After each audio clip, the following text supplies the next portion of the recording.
Yo, welcome back to more Kagetsu Tohya. Last time we finished the Arihiko Nanako side story, which was great, especially leading into later on going to eat ramen with our boy as well, and him, mentioning some of those things. I was like, I get that. The origin of Arihiko and Shiki's friendship, all that good stuff, and just Nanako herself, her being the Holy Scripture, the seventh Holy Scripture, 7. It took me way too long to realize. And when it was revealed that it was Ciel looking like Catholic Men in Black over here, Catholic FBI, turns out, the way the 7th Holy Scripture looks like crazy as shit was just her personal preference. So all the shit Nanako was complaining about, that was all Ciel's personal modification. She kept making the rivets, the dots on her forehead. That's pretty great. To think back to all the shit Nanako was saying after the Ciel reveal, and it's oh shit, that makes sense. I took pictures of the comments you guys left. Shout out to Cyclone and all Counterforce, Strain Golden. I have to do this because if I tab out of this game, it just breaks everything. Visiting Koaku's room after dinner because I didn't actually enter her room, so I got to remember to do that choice. That's the thing. I'm at a point now where I really need to take note of the branches that lead to, for example, this right here. For this part, I'm gonna go see Arc. A couple of y'all suggested that, and it's been a while since I've seen Arc, so I was like, you know what, sure, we'll go see Arc. We'll see what's up, especially dropping the whole Crimson Moon thing last time, me kind of wondering who does that, which Brunstad does that refer to, and it kind of just made me more curious about Arc and more about her past and stuff. So yeah, this game might get into that. So been a while since we went to see her as well, so we'll be doing that first of all. Also, Koaku's name meaning Amber, so her broomstick girl, magical Amber, her magical girl name is why it was that, so I guess that makes sense then. But Hisui also meaning jade, and their names matching the color of their eyes, the colors that their names mean matching that, so that's pretty interesting. I never knew that. Along with the Crimson Blood Moon, just because I was sharing all the pictures of the messages I've gotten. The one I just got logging in was weird. I didn't take a picture of it. I should have, because the way it was phrased, it was really weird. It was literally 4 words. It was one of the random ones. It might have been significant. I should have taken a picture, but yeah, speaking of those, the whole 27 Dead Apostle Ancestors things. Yeah, it's the Nasu verse, so I shouldn't expect all of those to be Dead Apostles naturally. Because Roa is apparently counted as the 28th. That callback isn't really a sorcerer, it's just mage. It's a translation thing. Apparently also in this VN, Marble Phantasm is translated as teleportation, so that's actually really gross. Sorcerer and mage, that's confusing, but it's at least connected. Teleportation, that is gross. So yeah, I guess we'll know when we get to that part. But yeah, thank you guys. We'll start this, checking out Arc's place, go see what's up with her. Then we'll probably run through all these other options if we don't hit another branch at Arc. If we hit another branch with Arc, then fuck it, this might be an Arc episode, but we'll probably I intend to just run through these, if not the ones I haven't anyway. So we'll start here. I wonder what Arcueid's doing. But it's a little funny that I'm going to meet her on such a fine day. Unless there's the prospect of something really fun, she won't come out on such a day. I suppose to Arcueid, good weather is a night with the moon, and a day like today is like heavy rain. Hey, son. I don't know why. That phrase is ruined for me. But I'm here. No matter if it rains heavily or hails, I've decided to meet Arcueid in the morning, and I'm going to do just that. Ding dong. The bell sounds. It's normal that she doesn't come out on such an hour, so I just let myself in with my key. Forgot he had a key to her apartment. Hey, you alive? I close the door and head inside. I'm awake. Her voice definitely sounds like she's been asleep until now. Then excuse me, I step in as if it were my second home. Chad Shiki. Hey. Flinch. I don't know what's going on here. My body stiffens without my consent. Oh shit. God damn. It's unusual of you to drop by so early. You usually come during the night. She stretches herself to get rid of her sleepiness. I said that without the line being there. It's a little weird I'm saying this now, but my heart beats a little faster. I mean, yeah. Alright, I think I'm fully awake now. After a deep breath, she blinks. Hey Shiki, your face is red. Did you run all the way here? I don't know how she got the idea, but she looks happy. Well, I did run so I could see her faster. Cute. Unlike Arcueid, I can't immediately turn my train of thought around. Ah, did you overwork yourself? You don't have stamina, so don't do long distance. Bah, damn. I know that I wanted to reply, but something else almost popped out of my mouth. Shiki, you look a little weird. That's your fault. Bare legs. Bare legs? What's that? It's the first time I've heard of it. Dude, Shiki is just jaw dropped to the floor. Awooga. It's just like bare legs. Nasu versus Protags, man. They can't control themselves. Bare legs, you dolt. Bare legs. Bare legs. What the fuck? He went full this chair. Oh my god. Shiki? Hold on. Time out. Don't talk to me for a minute, please. What the fuck?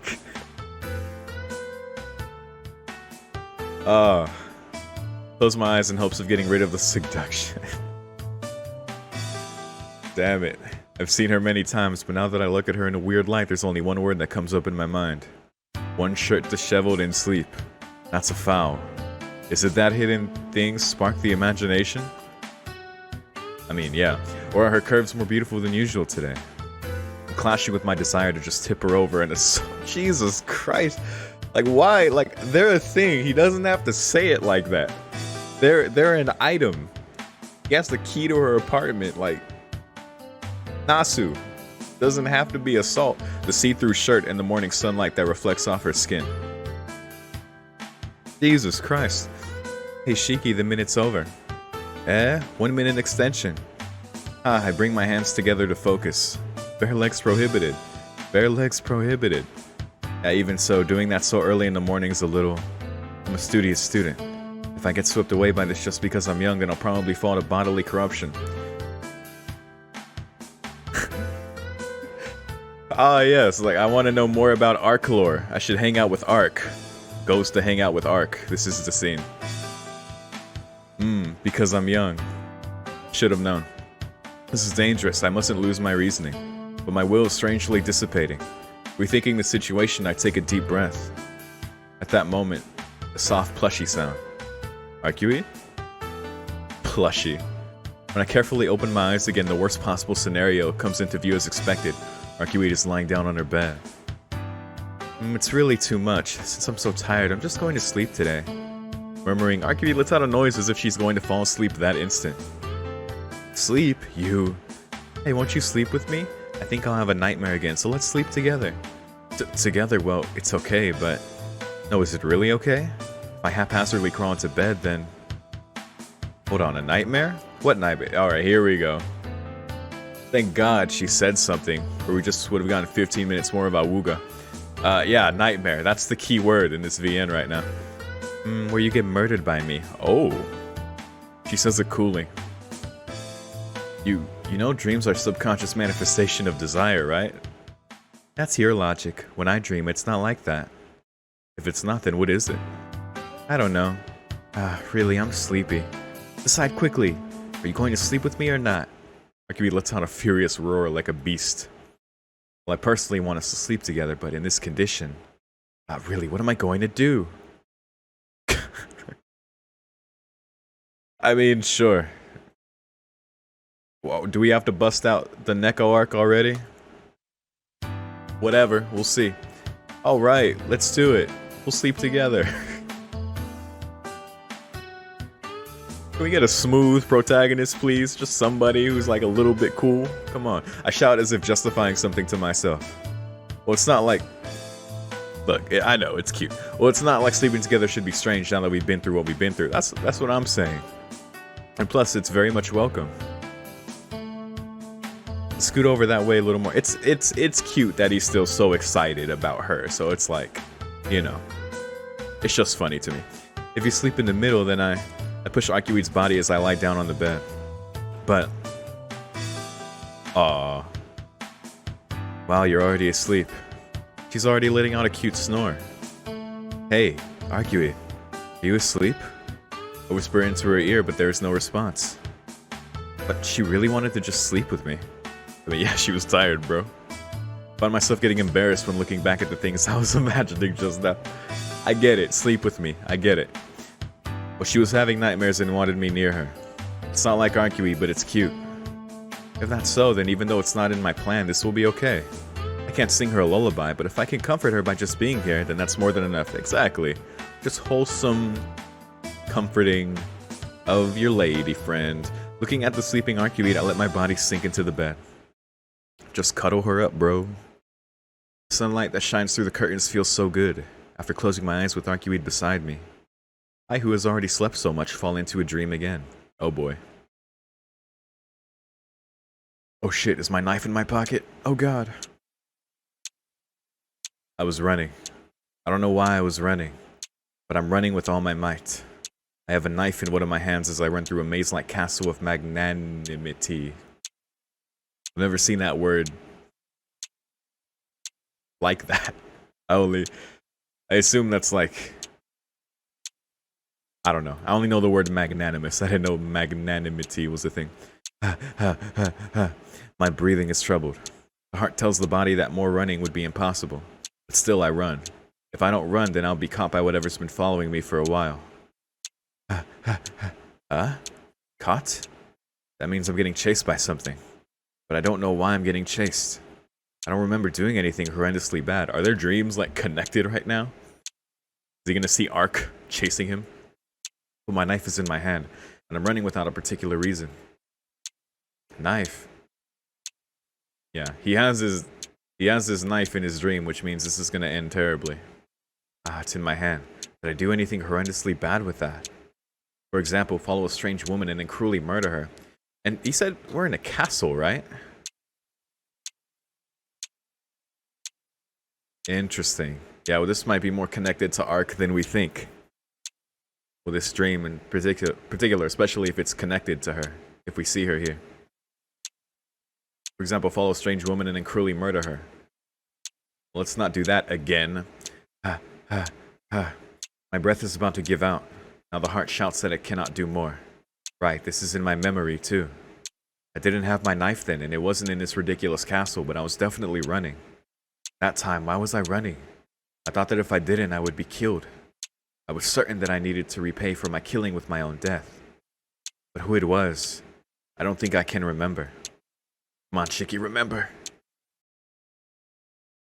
Shiki. An open space comes into view. Must have run deeper into the castle. The air here is even more dingy. This castle is strange.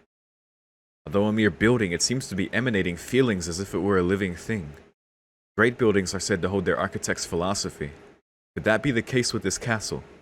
When I first stepped in, I thought it was a normal, quiet castle. But the deeper I go in, the darker the color of feelings get. A deep despair. The deeper I go in, there's a feeling of antagonism against visitors that intensifies. And this cathedral, even the footsteps that echo sharply sound like screams, making the castle look abandoned. When I stop to catch my breath, I find a window.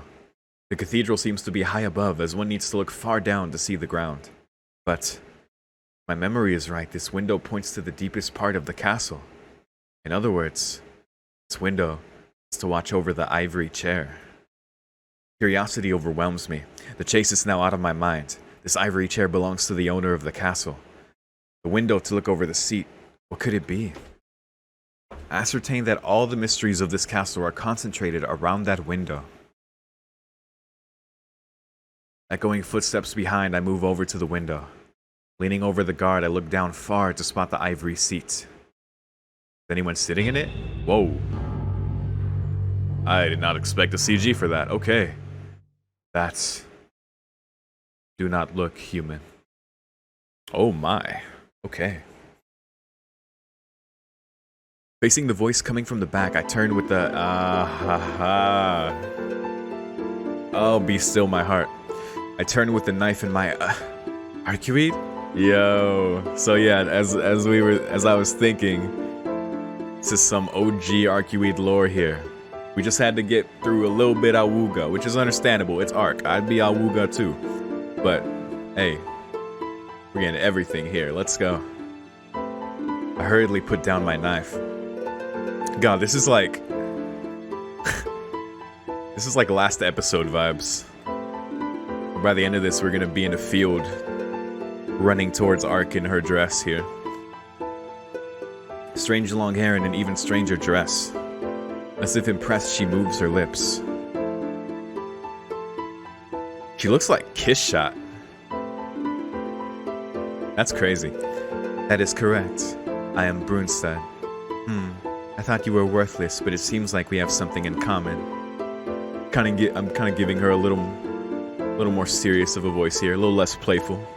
With placid eyes, she looks at me. You, with that even eye whose dents can understand. The Arcueid before my eyes is not the Arcueid I know, yeah. The Arcueid I know is right over. You, who are you? Oh, you, who are you? I told you, I am Brunstad.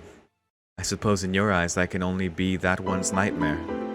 Ah, okay. Her nightmare. Although that exists in two, since it fears neither the future nor the past. Arcueid is not her. But this woman who feels strangely like Arcueid says something incomprehensible. Nightmare. This? Oh, that's Sprite.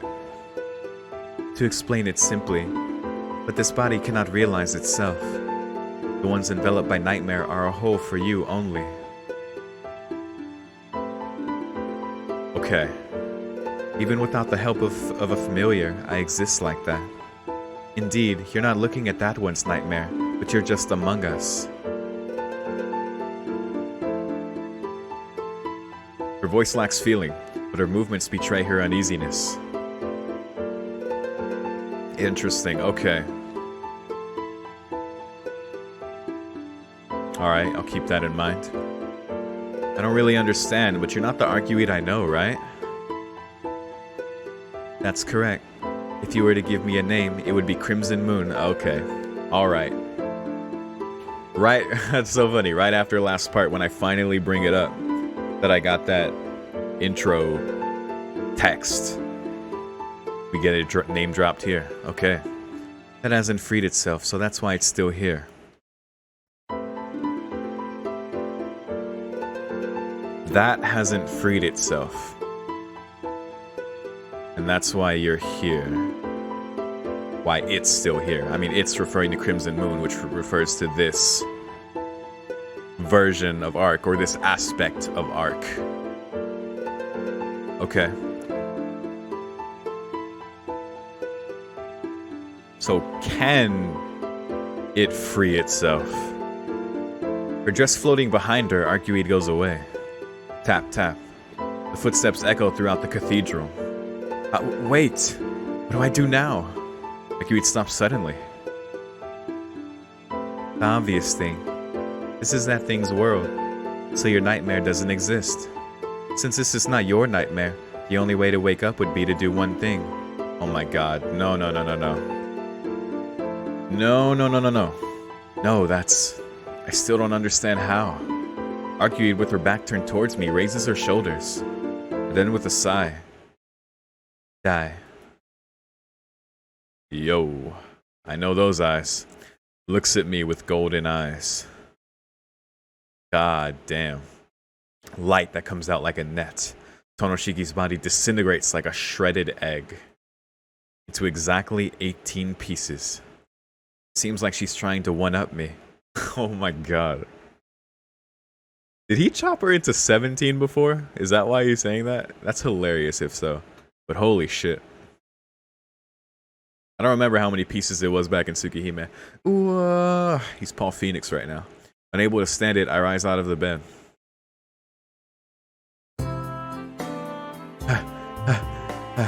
So, yeah, we were in her nightmare.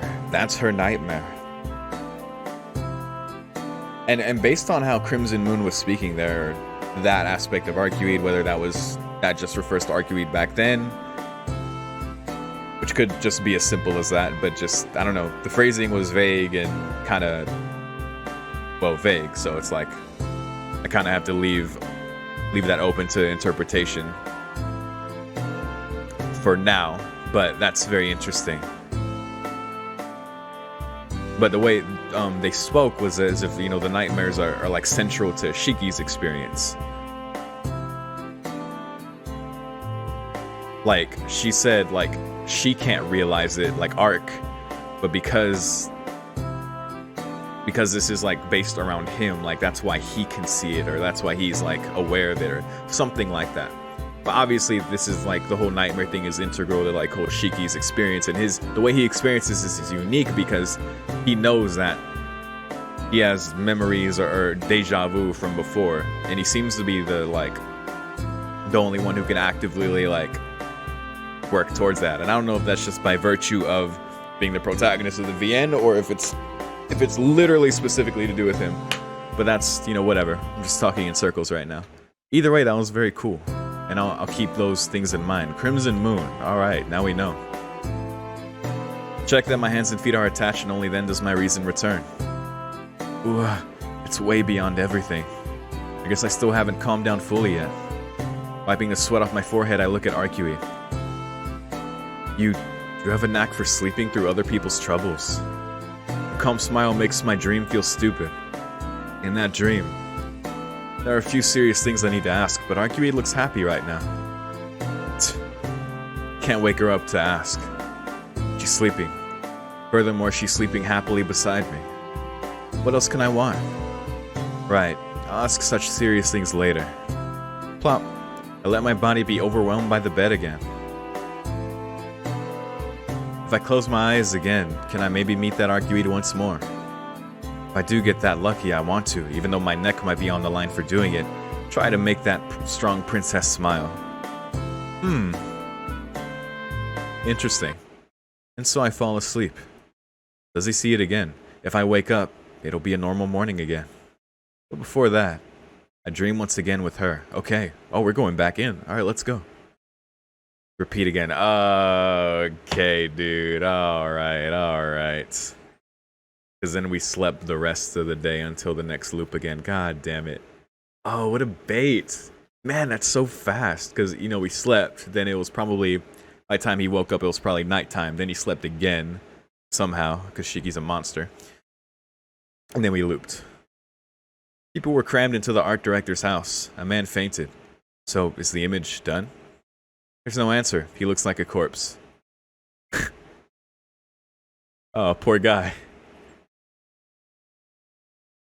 Worked hard on this. Did that? Oh. That unlocked Crimson Moon in 10 Nights of Dream. I feel like I should do this now with these questions fresh in my mind. If it's unlocked now, then might be a good time to just go down the Arcueid, aka Crimson Moon, rabbit hole. So I think I'm gonna do that.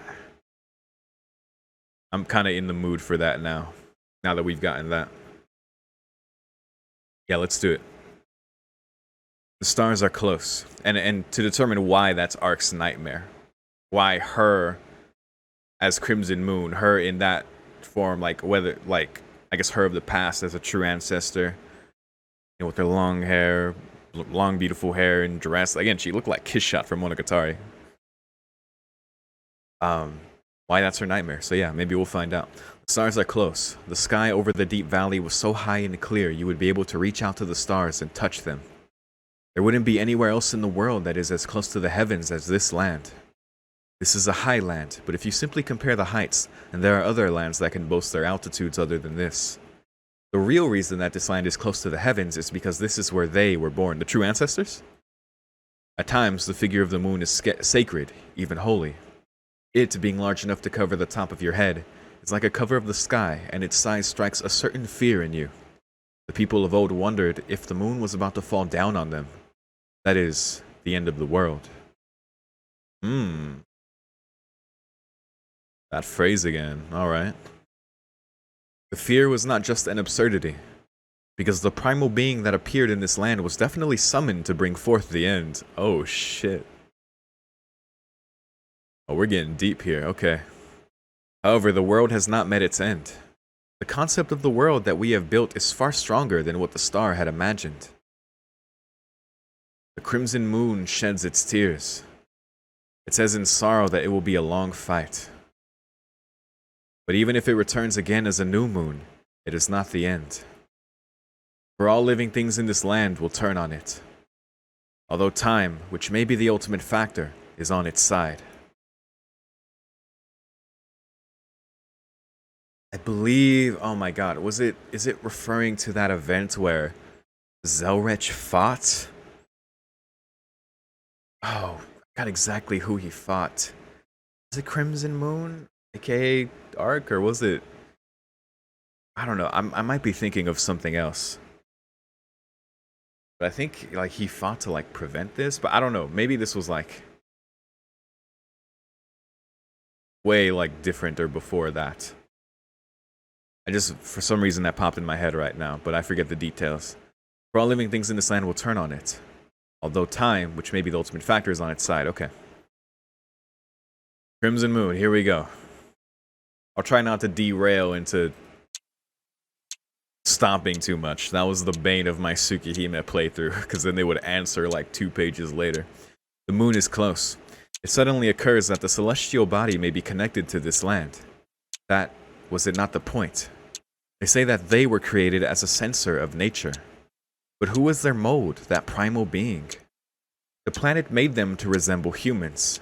But before that, what made it create a sensor called the true ancestors? There it is. The reason why they are affected by the moon. The reason why they, who should be perfect, are not. Rio of the world. That's kind of spooky. It is their purpose to return the planet as it was in the past.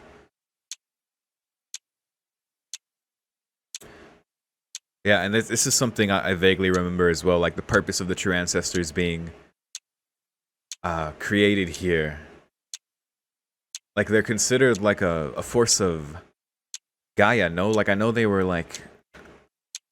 I mean, it just said the planet made them to resemble humans, like they are. But yeah, I remember being told of their purpose before, either by you, Aeromorph, or someone else in the comments on Patreon. But we'll get that now, I'm sure. But can a planet, which doesn't even have a mirror to reflect itself, set its own standards? Where's the judge? After all, wouldn't the only being that can understand the death of a celestial body be another body like it? You ask good questions, game. I would like the answers. A crimson moon hangs overhead. Aha. It is like an eye shedding tears of blood, an observer that is both near and far.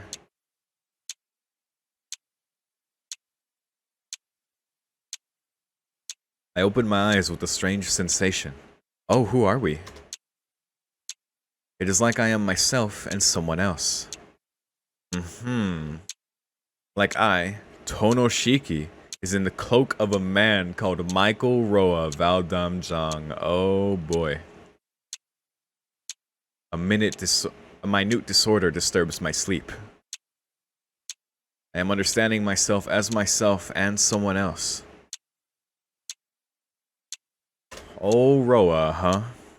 Like I, Michael Roa Valdamjong, am residing inside the consciousness of a human called Tonoshiki. Which is the dominant one? That would definitely be me. Because this is a world based on my memory. However, such an emotional recollection of the past wouldn't be possible for me.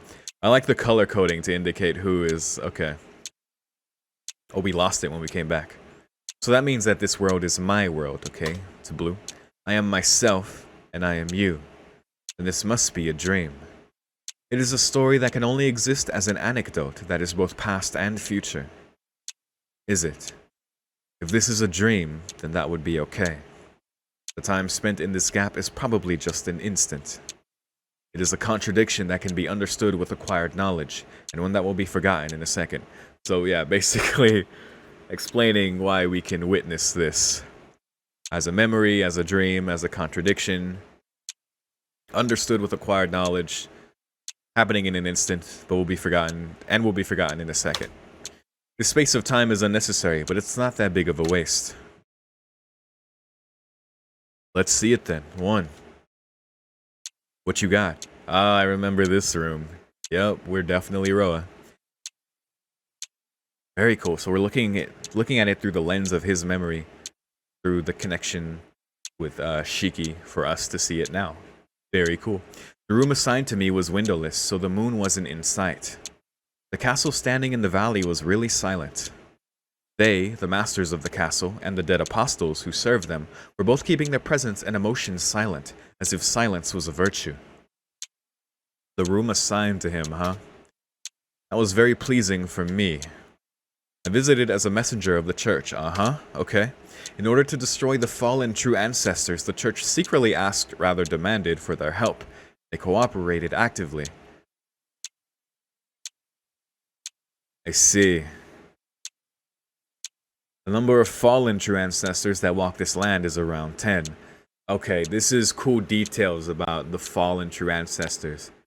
And even the cooperation of the true ancestors that are here. You know, cooperating with YORO from the church. It was not a number that the true ancestors could handle by themselves, and it was the same for the church. They were in need of the organization of the church, so they accepted me, a priest of the church. To elaborate, I am the one who planned and activated the burial agency. They trusted me as an ally in opposing the fallen true ancestors. Oh boy. However, I was already in a state unsuited for the clergy. The reason I visited this castle was completely different from what they thought. Yeah, he had his own ambitions. I was here to create a new fallen ancestor, and to reap its benefits. My studies had gone to such a level that was impossible to continue with the body of a human. In order to find a way to continue, I must become a vampiric creature known as the Dead Apostle. The night is deep. Now, I will have an audience with the princess. Oh boy, we know who that is. Princess Brunstad. There was a rumor of a true ancestor killing true ancestor being born. The rumor said that it has the name of Brunstad. If that is so, then it would be true ancestor royalty. It had defeated 3 fallen ancestors with ease, and its existence was confirmed by several witnesses. It is said that it has golden eyes and hair, and that it assumes the form of a female, which is rather rare among the true ancestors. Really, I didn't know that. And this is cool because along with just the more details that I'm getting here, it's also reminding me of things from Tsukihime as well. Like if Tsukihime mentioned these things like a couple times here and there, especially in the near side, where is really where we got the stuff with Arc. This is a really good refresher and more detailed for me. Like I really like this. However, the church is still denying her existence. That's natural. The church is conservative. It wouldn't be possible for them to admit the existence of a being that rivals the Crimson Moon in scale that easily. I think it was the Crimson Moon who Zelrech battled, but again, I might be thinking of something completely different. But either way, this is significant. The distinction of the Crimson Moon, like the original force that is like related to them that was apparently going to destroy the world. Like kind of nature just being like it's time or something. But seems it was stopped. But for her to rival that, just based on what it said so far, is crazy. Then again, the way like Arc's power has been described to me, especially how it's been nerfed so much by Tsukihime, just like it's no surprise how broken I'm sure she was at full capacity, especially given her true purpose at her prime back then. However, the rumor is undeniably true. This castle, which has been little more than a ruin after the disappearance of the previous king, is a solid evidence. The Millennium Castle has been resurrected by a new creator. Oh, is Pegasus here? Yugi boy. They are back at home after 600 years and are enjoying a peaceful time inside the castle, the ultimate safeguard. Interesting. Well, that's cool lore to know. After 600 years, huh? The castle reflects the new Brunstad's state of mind. However, the castle that I visited was definitely not a rusted one like this. At that time, before I was associated with the princess, the castle was white and pure, and always sincere. Flowers were blooming in the garden, and a breeze circulated regularly. But now, what has happened? Rusted walls, an empty corridor. The air is stationary, the garden is in ruins, and the path leading to the castle is covered in chains. It was definitely abnormal. Just until yesterday, they were here, and though they were silent, the castle was blooming with life. But now I am the only survivor. The true ancestors within the castle were all exterminated. Okay, yeah, I was wondering the perspective from which he was speaking about. This is post him fucking shit up. Got it. His plan has worked at this point. Motherfucker had them all killed. The cold is extreme. All doors that lead to the throne are closed. The chains that extend from the outer walls are clustered toward the throne. There was a window, and the throne was in sight. Beyond the closed doors is the heart of this castle. The cold is spawned from the heart and is freezing the entire castle. I look down at the throne. Oh, am I gonna see that art I saw on the plus disc? I bet it is. Yup, that looks like it, dude. Hold up. No, it's not as mangled. But that is dude. I saw a real fucked up version of this in the plus disc art. Oh my god, and this is what it was. Holy shit, dude. Yeah, it's her. Oh my god. And as it says here, yeah, it was more of a prison than a throne. That was how it looked. A chair is heavy. This chair. The sin is deep. The sin is deep. The tangled chains become a thorned crown, praising the lonely princess. To that extent, the being that had corrupted me so was decaying alive. Corrupted you. I pitied her. Is this the result, Roa? Does it occur to you as well? Yes, this is the result. But I do not have time to worry about such matters. She is not what I pursue, and I have no means to free her. The throne is the north sky. The rust-colored dusk continues, and in time it will probably destroy her. The sound of chains echo through the castle. Oh, sorry, I skipped one. I cannot save her. That doesn't matter. Some high school student in the future is gonna have to do that. If you can't do it, then I will bring her out. Oh, that's fine. So now we're getting the duality here. Now it's getting the me, the I, the back and forth. Whether the princess is saved or not, it won't affect me in any way. However, I do not deny that this is our point of contact and boundary. 1,000 chains. With the chained princess between us, I and I have our backs against each other. Oh, this is so cool, man. Look at that. Poor Arc, but this is very cool.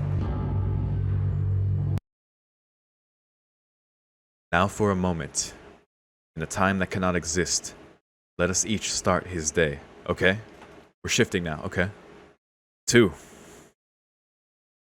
When are we now? The room assigned to me was windowless. Oh, we're back here now, okay. So the moon wasn't in sight. The castle standing in the valley was really silent. They, the masters of the castle and the apostles who served them, were both keeping their presence and emotions silent, as if silence was a virtue. Okay, we're back. That was very pleasing for me. And now we see the lead up. The appearance of the castle had changed drastically. A building without people dies almost immediately. They were exterminated, and the castle had ceased its activity as well. Need to drink some water. Give me one moment. You should as well. I move into the inner yard. The fountain is dry. Aha. Such a tiresome man. I didn't expect you to remain in this castle. That was not the chained princess at the throne. She is still bound in there. Okay, now... Okay, got it. This is a very literal distinction between this being and Arc. Okay. He's still bound in there. This is a being hiding inside her consciousness, waiting for a time to fuse with her. I got it. Got it. So it is an aspect of her, or rather, just specifically, hiding in her consciousness, waiting for a time to fuse with her, aka Crimson Moon. Holy shit. That sounds very dangerous for the world. Like a time bomb inside her. It is an honor meeting you. Oh, it is an honor meeting you, Brunstad. I never thought I'd have the chance to speak with you like this. Anyway, with you in this state, it seems to me that it will be difficult for the princess to succeed the Crimson Moon. You are still skilled with words, priest. Why not see if you could free her with that tongue? You were able to make her drink blood. Maybe you would be able to unbind these chains. I politely refuse. What would I do after unbinding the chains? I have no way to keep her in control. It would be of reference. By your method, the increasing impurity would result in ruin. Human soul cannot withstand the outside world without a body. Even if you've become a dead apostle, you can't escape corrosion as long as your base is human. So like myself, you must prepare a successor. Like yourself? Only when a body of my scale is spawned does the Crimson Moon manifest. Oh, really? I see. So did she inspire the idea of Roa finding a way to transfer his soul because that's how, like, Crimson Moon manifests? When a body of her scale is, like, born into the world?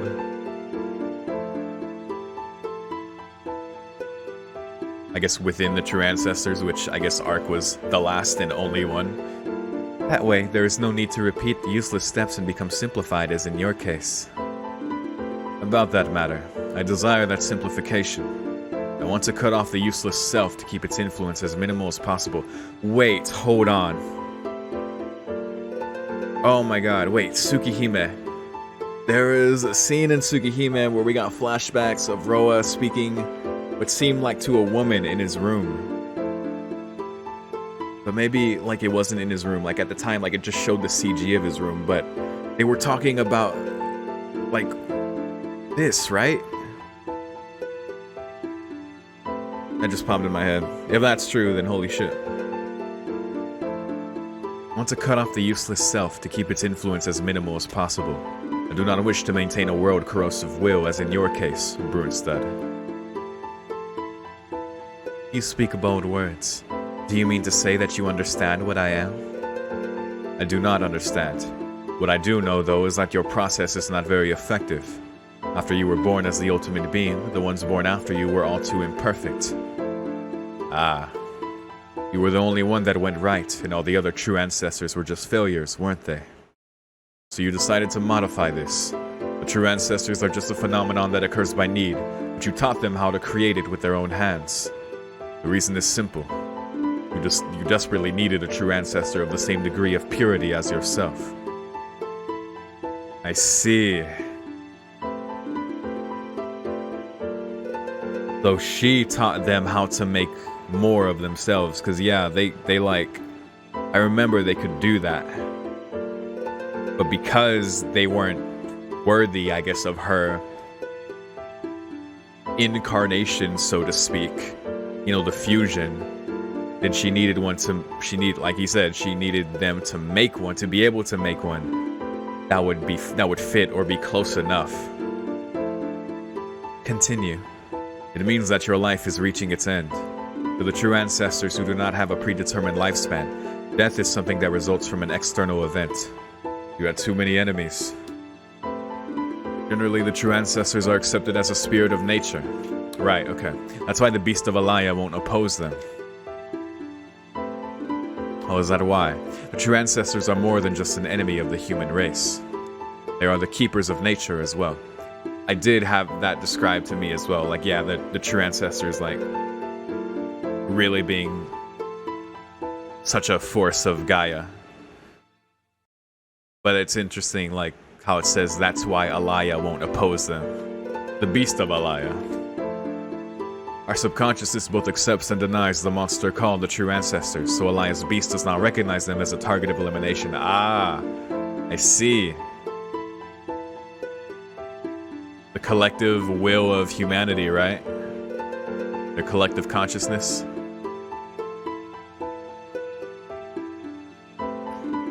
However, you, the original, were different. The Crimson Moon cannot exist by Gaia or Alaya. You foresaw the upcoming modifications and you needed to find a body to prepare for the extermination. I see. Even then, you wouldn't have imagined that you, a true ancestor, would be defeated by a human. You were too late in recognizing magic, the rule outside the rules. Defeated by a human. Yo, there it is. I did remember correctly. Okay, thank goodness, because, yeah, Aeromorph, like, you specifically, you dropped so many, like, crazy good comments of lore. And I remember you specifically dropped about that. I was really hoping I wasn't misremembering. But yeah, Zelrich is the one who defeated Crimson Moon. That's so crazy. You were too late in recognizing magic, the rule outside the rules. That's why you were surpassed by the Old Man of Jewels. Very cool, very cool. Because of that unexpected event, you were exterminated just before the perfection of a successor, leaving behind a reality marble that will spawn the true ancestors, a seed in which you can embed yourself. Oh my goodness. Wait, is the castle her reality marble? Or I guess the seed in this case, whatever.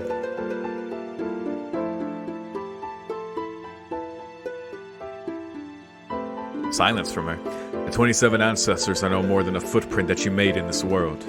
No matter how much you tried, a true ancestor of your level of purity would not be born. So you began to test out other possibilities. One of the results would be Arcueid Brunstad, but even she hasn't reached a level high enough to succeed the Crimson Moon. No, since she has Gaia's beast under her control, she may be even more powerful than the Crimson Moon in a way, but Arcueid herself is too unstable. Gaia's beast under her control. That's not primate murder, is it? Gaia's beast. Then a true successor will spawn naturally, a method that you had given up by then. After the death of the Crimson Moon, the true ancestors, who the Crimson Moon had scorned upon, had succeeded in creating a perfect body. Something that the Crimson Moon was unable to produce. That is Arcueid Brunstad, there you go. However, she has put herself in chains, so it seems that she's not at a state to accept you in. Interesting. Then what do you think I am? If she's not accepting the Crimson Moon, do you mean to say that I am not the Crimson Moon? Certainly. Every true ancestor has a place inside him to accept the Crimson Moon. It is a rule that you made yourself. But that's just an aspect of the Crimson Moon. Every true ancestor is an incarnation of the Crimson Moon, but at the same time a totally different being. God, I am loring out right now. For this reason, the princess who is talking with me right now is no more than a shadow of Arcueid Brunstad. That's why she looks like her, I see. You are not yet confirmed as the Crimson Moon. As long as Arcueid Brunstad is called Arcueid Brunstad, you cannot be the Crimson Moon. If what you say is true, then it certainly makes sense that I exist in this manner. Indeed, I am just a hologram that has a possibility. Okay, so literally just a manifestation of the possibility of Crimson Moon fusing with Arcueid. Nasuverse, ladies and gentlemen. It was I who didn't know where I stand, and to think I was planning to take over. No, there's no need to be so disheartened. Since Arcueid Brunstad is bound in chains, she will give up her name in a while. Then, that empty body will be yours. You told me to free her, but it's actually the opposite. If the Crimson Moon is to reincarnate, it's best to leave her as she is. Is it? So it is impossible for you to unbind those chains? Yes, it is impossible for me to free her. The princess has left. The fountain is dry. What I desire is not here, so I decided to return to the guest room. God, that was so cool. Holy Nasuverse lore, guys. Holy fuck.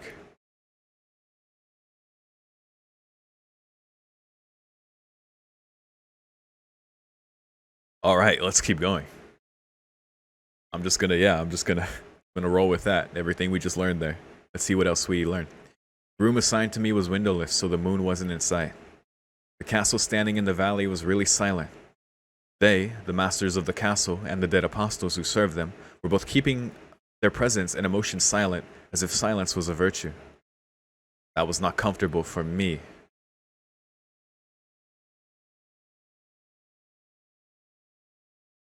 The appearance of the castle remains unchanged.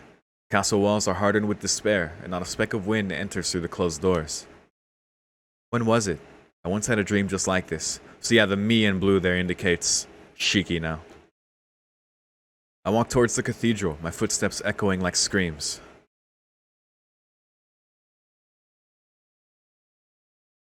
The place that looks into the throne.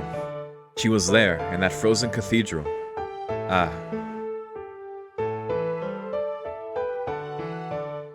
It's you. You don't seem to tire easily, and you bring someone like him with you. That's crazy. Sorry if I disturbed you, but without him I have no points of contact with this place. So it is. You are not related to this castle in the first place. Yeah, it's the only reason Shiki can see this. I knew it would be best to leave quickly. You had no business with me from the start, didn't you? No, that's not it. I felt something was missing in our last conversation. Oh, I'm so glad, dude. God, the way the side stories unlock, and the way specifically this is like exactly canonically tied as the next time Shiki sees this. And I guess could be that night. So that night, right before it looped again, this could be that. Like, literally the next time Shiki happens, like right after the first time. Like, that's so cool. Man, this is... God, along with the fucking Kiri side story, this one is like super good. The nautical one was good too, but these two, like this one and the Kiri one, are like big favorite just because of lore. So I tried to see the next part of it. I don't understand. What do you mean something was missing? Well, I mean that this time I'm here to see you.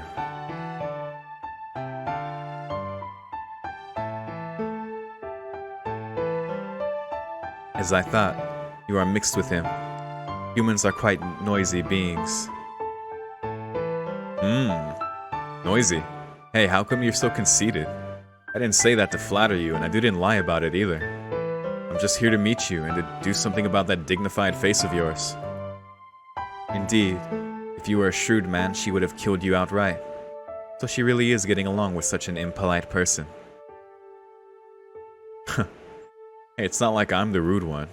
You're a princess and your hands seem to speak a lot quicker than words. You'll kill me someday if you keep on smacking me over the head whenever something happens, you know. Yeah, that was so weird. Your speech is pointless. You are speaking of her actions. Yeah, that's not her. It is useless to complain about that to me. Speak your complaints to the person in question. I am speaking to her. You're Arcueid. Such a foolish human. How many times must I tell you? I'm just an aspect of Arcueid Brunstad. Arcueid you know is a different being. I told you, I know that. But you're an aspect of Arcueid, aren't you? Then it's the same thing. You have long hair, you talk with an accent, and you don't know me, but that's not important at all. If you're a part of Arcueid, then that means you are Arcueid. Okay, Shiki, I see what you're doing. Oh damn, that's right. Very cute. What? Did I say something weird? You did. You surprised me. Indeed. If I exist as myself, it would be a bad thing for you, would it not? The one that you desire is the one that is bound by chains, not the one that exists here. Well, yes, the Arcueid that I know is certainly not you. Then why do you speak words that tolerate my existence? Does that not contradict your purpose? Yeah, Shiki is like really acknowledging, I guess, quote-unquote Crimson Moon, parentheses Arcueid here, as Arc, like really acknowledging her existence. Does it? This is a contradiction? Of course it is. You are the one that is shielding her. If you, her only ally, accept me, the enemy, then naturally the Crimson Moon is near. Oh, interesting. You are trying to hand her over to me with your own hands. Oh, is that so? That's not much of a problem. If that happens, then I'll get the Arcueid that I know back by force. Oh, Shiki, you're crazy. She's literally like, you're the one protecting her from me fucking fusing with her. He's like, oh, well, if that happens, then I don't know, I'll cut you out of her or something. You know, while she's fucking the world up or something. You mean to say that you will fight me? Fight you? Fighting with Arcueid to save Arcueid. Now that's a contradiction. He's got jokes now. Fool. Wanting her means fighting me. You still speak such words.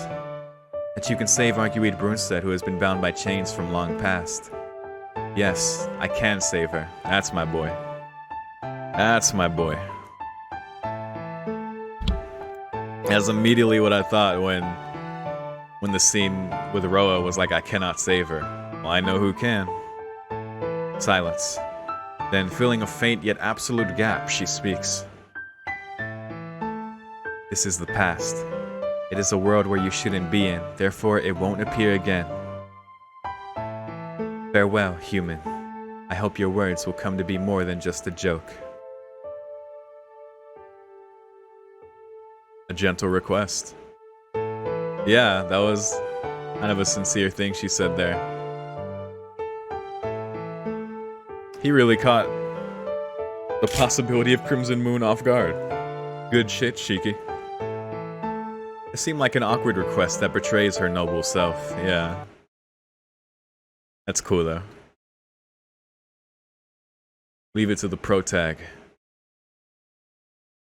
And I like, you know, Shiki's character that he can do that and say that. Even the way she says, like, yeah, if you were a shrewd man, she would fucking kill you. Just like Shiki being who he is just like, it just works. Now, to return to the rightful memory. Alright, here we go. Back to Roa.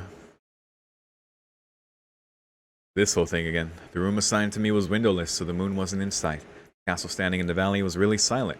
They, the masters of the castle, and the dead apostles who served them, were both keeping their presence and emotions silent, as if silence was a virtue. Then there was a change in the silence. Silence sinks into an even deeper silence. The owner of the castle was back. It was not a silence to greet the return of a king, rather, it was a silence fearing the return of a heretic. It looks like our dream ends here. My last memory of this castle is approaching. Oh. It's best for you to just observe. The night is deep. Now to have an audience with the princess. Okay.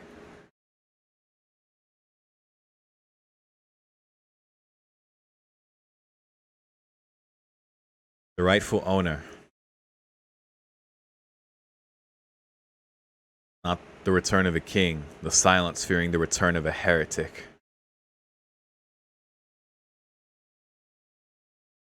The moon is blue, and so bright that it overwhelms the stars. The wind is passing through the castle like the flow of blood. We are walking as if we were possessed. That would be because both I and I know of this scene. I know this image. A scene imprinted in my retina forever. Figure under the moon that I will never be able to forget. The demon that had taken my sincerity. In a dazzling white moon garden, a figure that was simply... Ah, there it is. Oh. Simply too beautiful. So is this where it happened?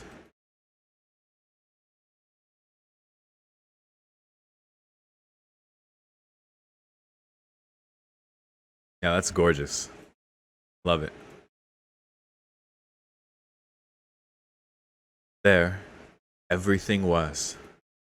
Everything that surpassed what I pursued. And Roa saying like imprinted in my retina forever, and just like his like the witnessing her beauty is very much like the intro of Fate Stay Night of Archer Shiro witnessing Saber appear before him. And like, I will remember this even when I go to hell, or like, I forget the exact quote, but just the feeling of that is very much the same. But I was young and stubborn, and unable to accept it, unable to understand it. I had armed myself with hatred. I have no regrets. I had staked all that I pursued, everything that was my being in opposition of it. There were no mistakes. I got my hands on what I wanted. As the price, I corrupt her here. I must heal her here. Oh, that's cool. Oh, the duality of this is so cool. I will surely meet her. I shall surely meet her. If that is what is promised, then there's no reason to hesitate, even if I know the outcome. I start to walk. She stares at me as if I was something strange. The flowers scattering in the wind speak of a conclusion. I look up at the heavens. The spiraling sky, there is a crimson moon, a moon as red as blood.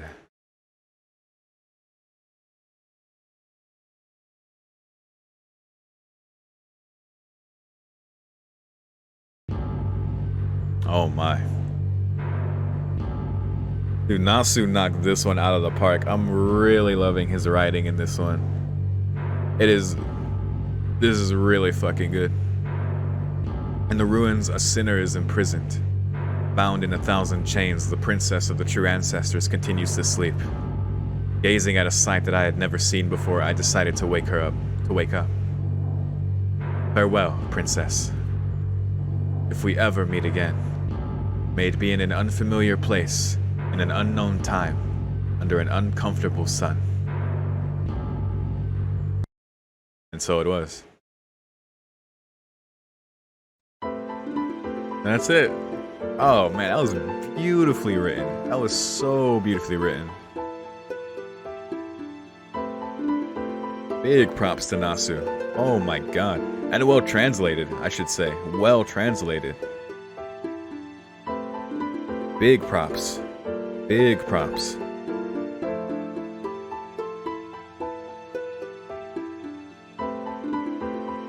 Translation Crimson. Big shoutouts. Because, like, I gotta say, like, obviously there's no, like, capturing the exact meaning and feeling that, you know, Nasu intended in Japanese, just because translating from any language like that, you just lose that naturally. So for the translation, like, to capture, like, that feeling, even if it was maybe different than Nasu intended, or, you know, some of the words or whatever, like, that was still, like, really good. That was really good. 27 did Apostle Ancestor series. 21, Sumire lives underwater. Only did Apostle to be able to teleport in the air. Transcends the rules of nature. Perhaps a superhuman.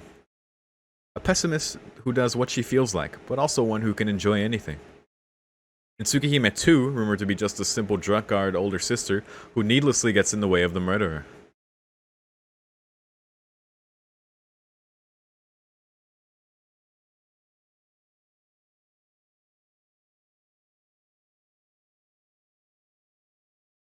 Okay. All right then. Anyway, that side story, yeah, that was. I think I like that one. I like that one the best so far. Then it's got to be Red Demon God.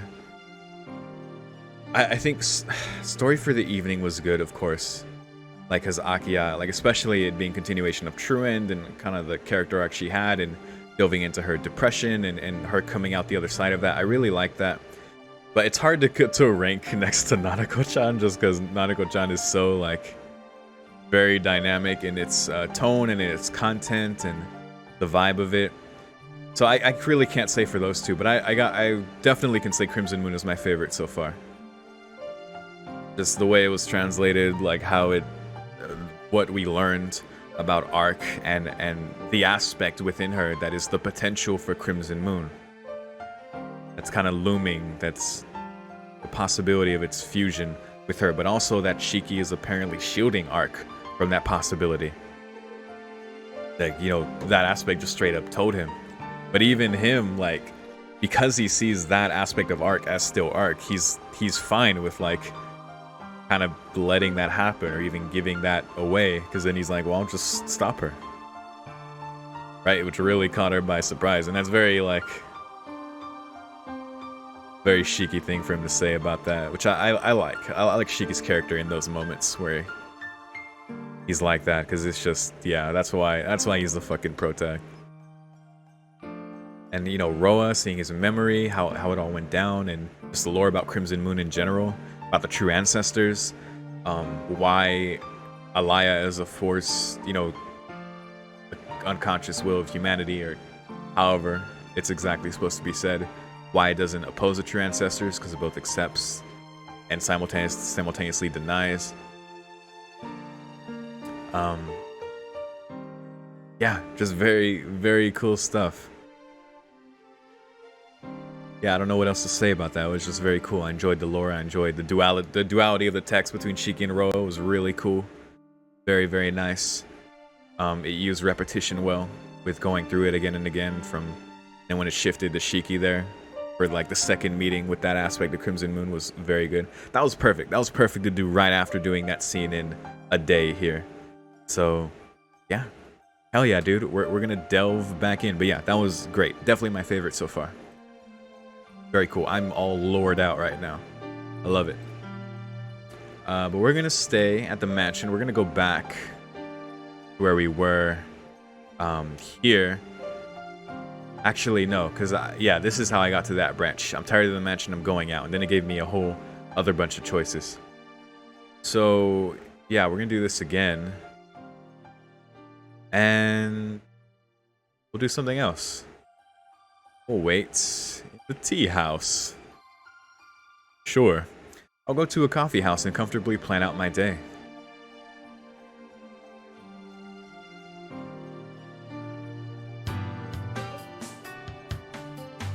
Oh, nice. Right, I only have free time during this. It'll become busier once winter comes, but now it feels like a soldier's day off. With that, Akira-chan brings her knife to the strawberry pie.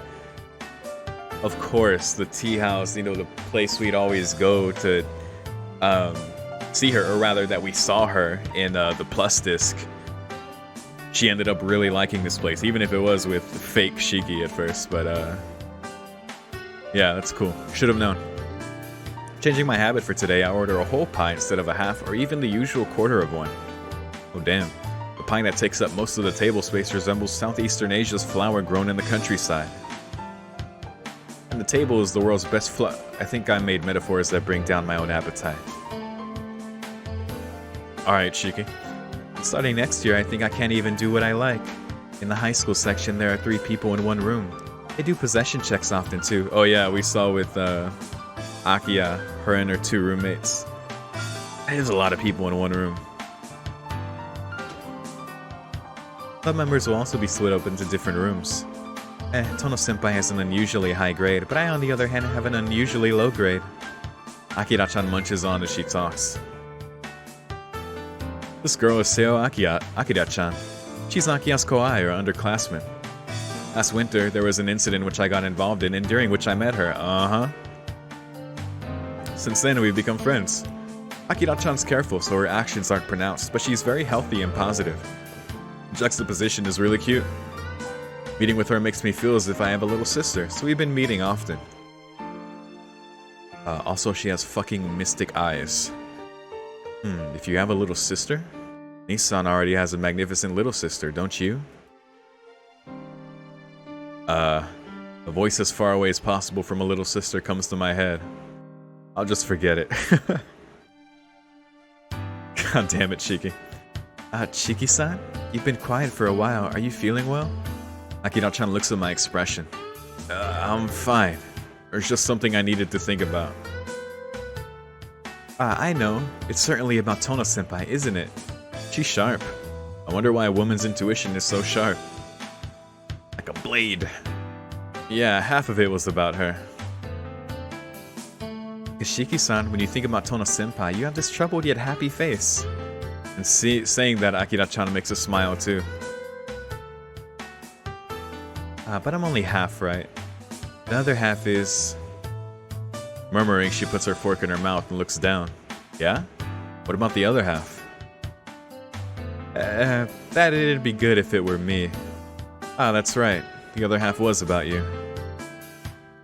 Is that really so? How could that... Wait, what? With a crash, Akira-chan stands up, and with that attracts the attention of the customers of the cafe. Well, that's a new sprite. Seo vibes with the fingers. Embarrassed, even her ears turn red. It's okay. No one laughed, see? No one's looking this way anymore, so calm down. I'll sit down. Hey, what the fuck happened? With that, she magnificently stubs her knee on the table. Oh my god. And the content of the glass drenched the hem of her skirt. Oh my god. Akira-chan shouts once again. Again, the attention of the customers. The one good thing is that the glass only had water in it. Excuse me, Shiki-san, I'll be right back. Yeah, at least it wasn't something hot.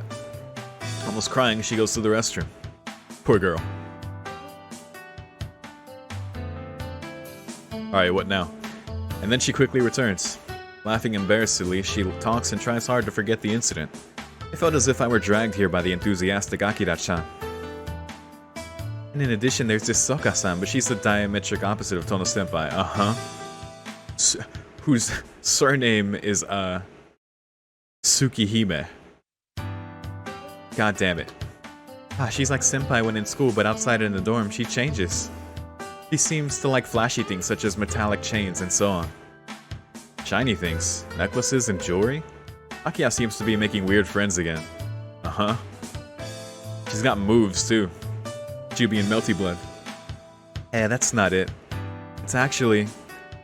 As if at a loss for words, she pensively moves her knife. She places a skillfully cut slice on her plate.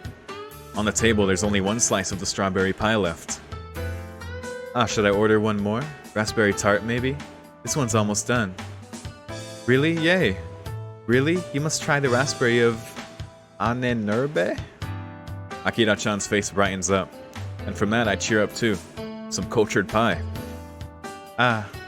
Suddenly, Akira-chan becomes quiet and drops her shoulders. It's fine. I'm okay with this. She puts her fork down in regret. Doesn't even touch the slice on her plate. Akira-chan, are you full already? No, it's not that. Only I've been eating, so... that's right. Now that I look at it, I've only had one piece since we came here. Don't worry about me. I eat only little. Soon it'll be lunchtime, too. So I need to empty my stomach a bit. Oh, you're full after only 2 slices? I like sweet things, but it's not good to have too much sugar. True. But I keep myself in check. And additionally, I like Japanese snacks better than Western ones. But I won't say that. I kinda wanted to try that, what is it, that loot crate thing or whatever? You get like, or whatever thing you order and you get a package of snacks from different places in the world every month or something. Kinda wanna try that. That just reminded me of that, because maybe I'll get Japanese snacks. Wow. Anyway, Akira-chan seems even more depressed. I'm fine too. I can't eat lunch if I feel my stomach right now. Oh, I like how happy you look when you eat, but if you don't want to, I guess I can't force you. If you say it that way, I'm embarrassed. Happy. And again she blushes. But being embarrassed and happy at the same time seems a little paradoxical. I guess so. And after talking for a bit more, we leave Anenerbe. I forgot that was the name of the place. I don't think I've heard the name since the Plus disc. Anenerbe. And I did end up buying her a raspberry tart. I told her that she could take it as a gift to her dorm friends, and she accepted. Accepted? English. Then the usual park. It's around lunchtime and this holiday morning, the park is lively. It's almost time for your school's cultural festival, isn't it? Oh, one day. One day that'll happen. If we can break through the loop a little bit somehow, maybe? I don't know. Maybe she heard it from Akira, but suddenly she asked such a question. Yeah, our school's cultural festival is better than the athletic festival since it's an academic school. If you have time, come visit. I'll try to show you around. I'll definitely go. Even though Tono-senpai is scary, I'll definitely go. Her voice is strangely scared but enthusiastic. And I'll send you the tickets. But I think I might be free only during the morning. Since you're coming, maybe Akira can show you around too. No. Please don't say such scary things. Please keep this a secret from senpai. If you say so, I won't talk about it unless Akira brings it up. Yeah, Akira got weird when she was like, Akira knows Shiki? Sus. But, yeah, we know, like, Seo has had, like, a crush on Shiki ever since the events of the Plus disc, so... Probably makes Akira feel weird or something. But it's lunchtime now. Yes, it is indeed. Then what should I do? Oh. God, there's so many branches in this. Alright, I need a... So, okay. So I have a note document open already. And I know, I've already taken note. Thank you. I forget who exactly commented it. I shouted you all out in the beginning, but I forget who exactly just because... Well, I can check my picture, I guess. But whatever. Thank you for letting me know that I didn't pick the branch of going to Koaku's room after dinner. So I have that note taken down. But in case I don't... Oh, whatever. Okay, hold on. Focus. All right. So first, tea house. Yeah. Stay at mansion. Go out. Tea house. And that's how we get to the branch with lunch or no lunch with Akira. And I might just do both here, but I don't know how long these are going to be. So I'm putting the note just in case so I don't forget. And so I can get back to this once I end the loop here. Okay, let's go. But first, I guess, I'll have lunch with her. Akira-chan said she had plans, but maybe she can have lunch with me. She had plans, but fuck her plans. Let's have lunch. Akira-chan, do you have time? Yes, I'm free until 3. And how about lunch? I don't have any plans, so I'm hoping you could keep me company. Gladly. Akira-chan replies immediately with a smile. Then shall we walk a little more? Shiki-san, you seem to be confused. Is there something wrong? A little. Your reaction was really quick. Like you were expecting my question already. I kinda saw it beforehand. I see. That is so. Akira-chan seems to have a little special power, Boy, if you knew. Something like predicting the future? I've only heard of it, but she can see the immediate future before it happens. Yep. This is the parallel to future gospel. It seems that she doesn't have total control over it. It happens randomly.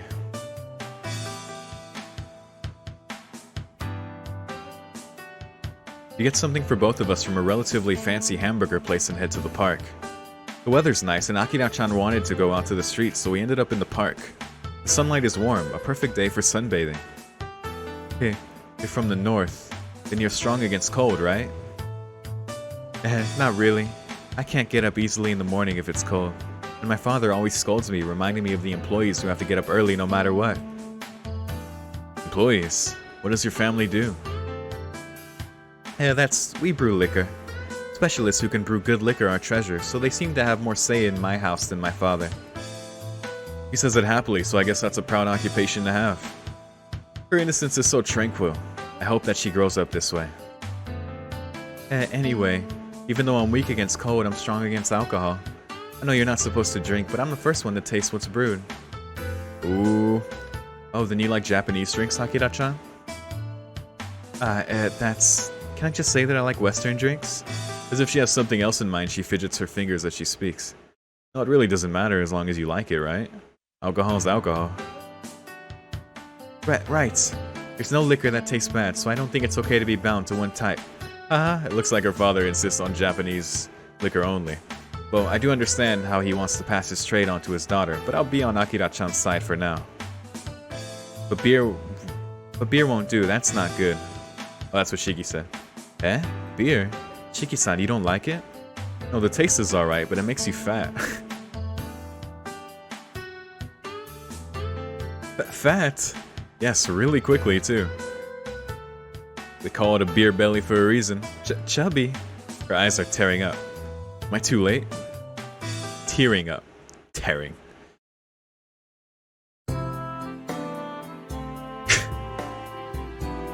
Didn't you have an appointment at 3? Oh, you don't even have 10 minutes left.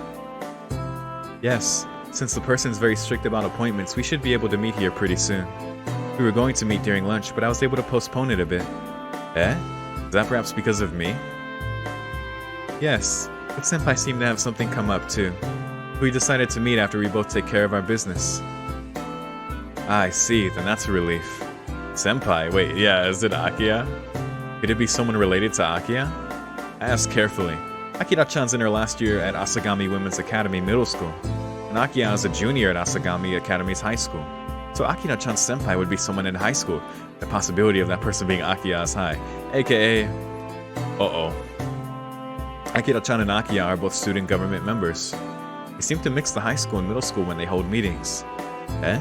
Is Akiya still a student in Asagami? And the age doesn't match up. Then if she's still there, what grade am I in? Who's on first? No, it's not Tono-senpai. But I suppose the person's related to Tono-senpai. Wait, what? Oh, shit. It's our girl, Tsukihime. Looks at camera. Akira. An unfamiliar boy calls her. Senpai, are you done with everything? Yeah. I suddenly remembered it.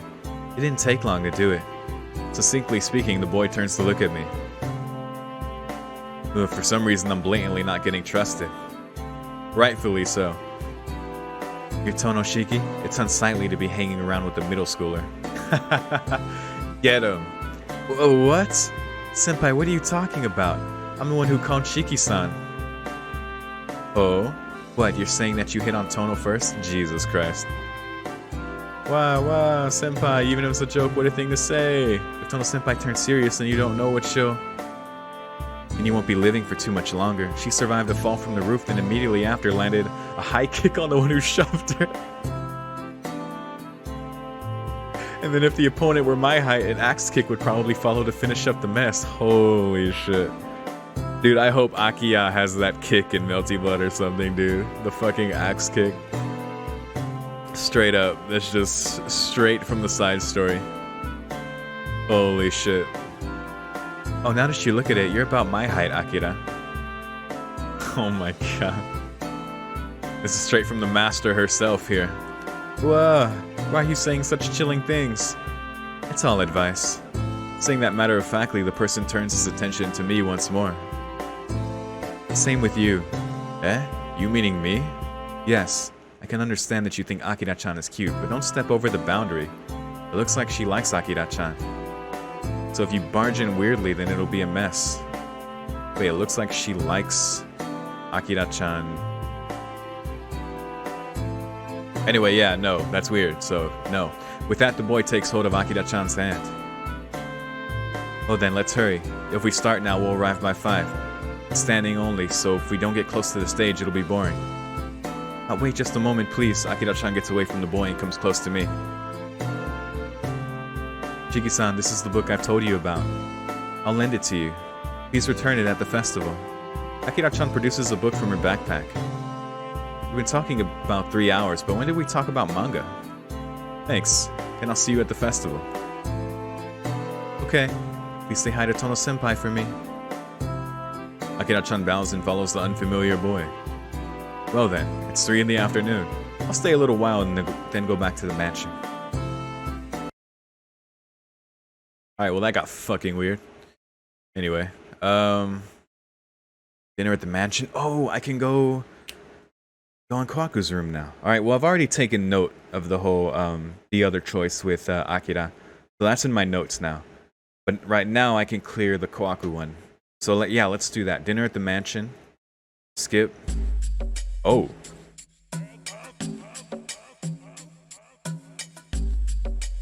I see. I was running, trying to calm my heavy breathing and not caring about my torn clothes. I don't even try to fix my glasses that slid down and run. I don't want this. Why do I? My mind, as if scared by the ferocity of the beast following, mutters such weak words. Of course it won't do anything to improve the situation.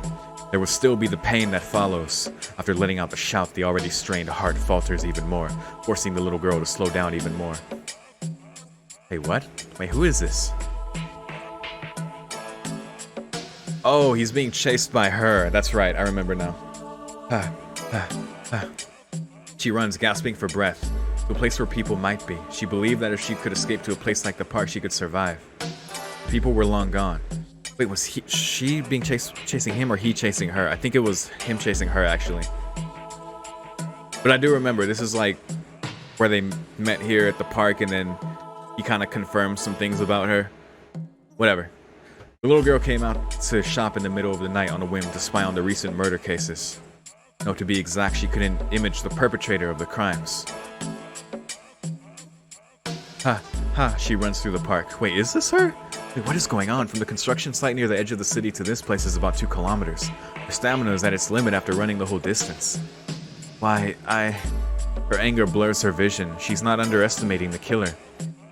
Wait, who the fuck? I was completely wrong. Who the fuck is...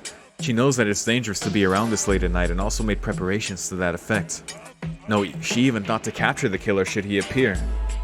Because this girl lacking defining characteristics and who also has little to do with the main story is the heir to the brainwashing karate Hisui Do. Wait, what? This is unbelievable. She shakes from fear caused by the one following her. She made 2 mistaken assumptions. One is, damn it, no one said anything about the fact that the killer's not human. Right, the killer's not human. Running on 4 legs, the black beast resembles a wild dog. Oh my god. He roams the night to assault people. But the problem isn't that. A wild dog or 2 is nothing to her. The second mistake she made that made her run so wildly, that is... you're so persistent. She looks back as she runs. And there... Yo, wait, what? This is one of fucking... God damn it, this is one of Neo Chaos's... This is his deer. Buck, or whatever the fuck. What is going on? And Hisui Do, does that mean this is... Is that our boy, not our boy, our girl's... Fucking Shiki is fucking me up because he kept calling her he. But is this her, Soka? Was her martial art called Hisui Do? Or is this Hisui? What is going on? Surprise! I'm going to eat you! Oh my god. And this is a strangely bright wild deer. God damn it. Eto, please. Oh my god. Hi! The deer's talking! Or the deer's talking! That was her second mistake. To her, the thought of a deer that roams the streets at night, assaults people and talks was an absolute binding that tied her down. Deer, of all things a deer! And it even looks like Shishigama. Confused, her despair has no conviction, but that can't be helped. The recurring trauma. In her younger days, she wandered into Kashima Temple and became the unwilling soccer ball to 22 deers. What the fuck? Hey, please wait a moment, miss. Look, you dropped your handkerchief. Click, click, the deer's legs hit against the pavement. Already the horns are tapping her back. Ooh, don't be stupid. That's the line of a certain bear. What the? Wait, a bear? Ouch, ouch. It hurts you, Edo dear. Where are you poking? Yo, it's like a... Is that a reference to a specific bear? Because that's so funny. Even like Tekken 7 in Kuma's like story in that... Stories in that are garbage. But in its story, it's like... Josie drops like an earring and he's like chasing her. And after they fight, it ends up he was trying to return it. I guess that's a trope that comes from whatever she's referencing here. I had no idea. Ha ha ha ha, well, I am an animal.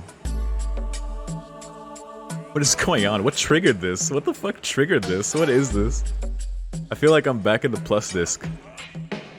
The deer dexterously controls its horns. They make a figure of 8 as they slash the girl's clothes. Dempsey? What the fuck? No, I'm the talking deer Eto. My name's not something common such as Jack. With that show of anger, the deer makes a U-turn. This is the end. Prepare for my flash of the dimensional ninja. With that weird chant, the deer strikes the girl's back. God? What the fuck is going on? The girl flies away as she shouts that word. I'm so confused right now. I should just screenshot that one sentence and just... Yep. Even though she hits the pavement and bounces, she lifts up her head. In front of her is the deer, its eyes flashing. Really? Giving me too much trouble for being just an extra. Oh my god. I'll finish this before any interference happens. This is straight up the plus disc. What is going on? Swish, swish. The deer again makes the repeating figure of 8 with its horns. It looks very enthusiastic. No. Even if you cry out, there's no one to help you out. The horns aim for the girl's neck. And then... That will be it. A reliable voice that shoots through the cold moonlight. Oh shit. You? Yo, it's that girl. Oh, man. With her cool-ass boots. The 3 black keys. Oh, hell yeah, dude. Classic. The deer has terror in both its eyes as it looks back. On top of the streetlight is a sanctified black robe flowing under the moon. Punishing you instead of the moon. No, Curry! That's not it! What the fuck? Oh, shit. Oh man, speaking of nightmares. She suddenly looks up in surprise.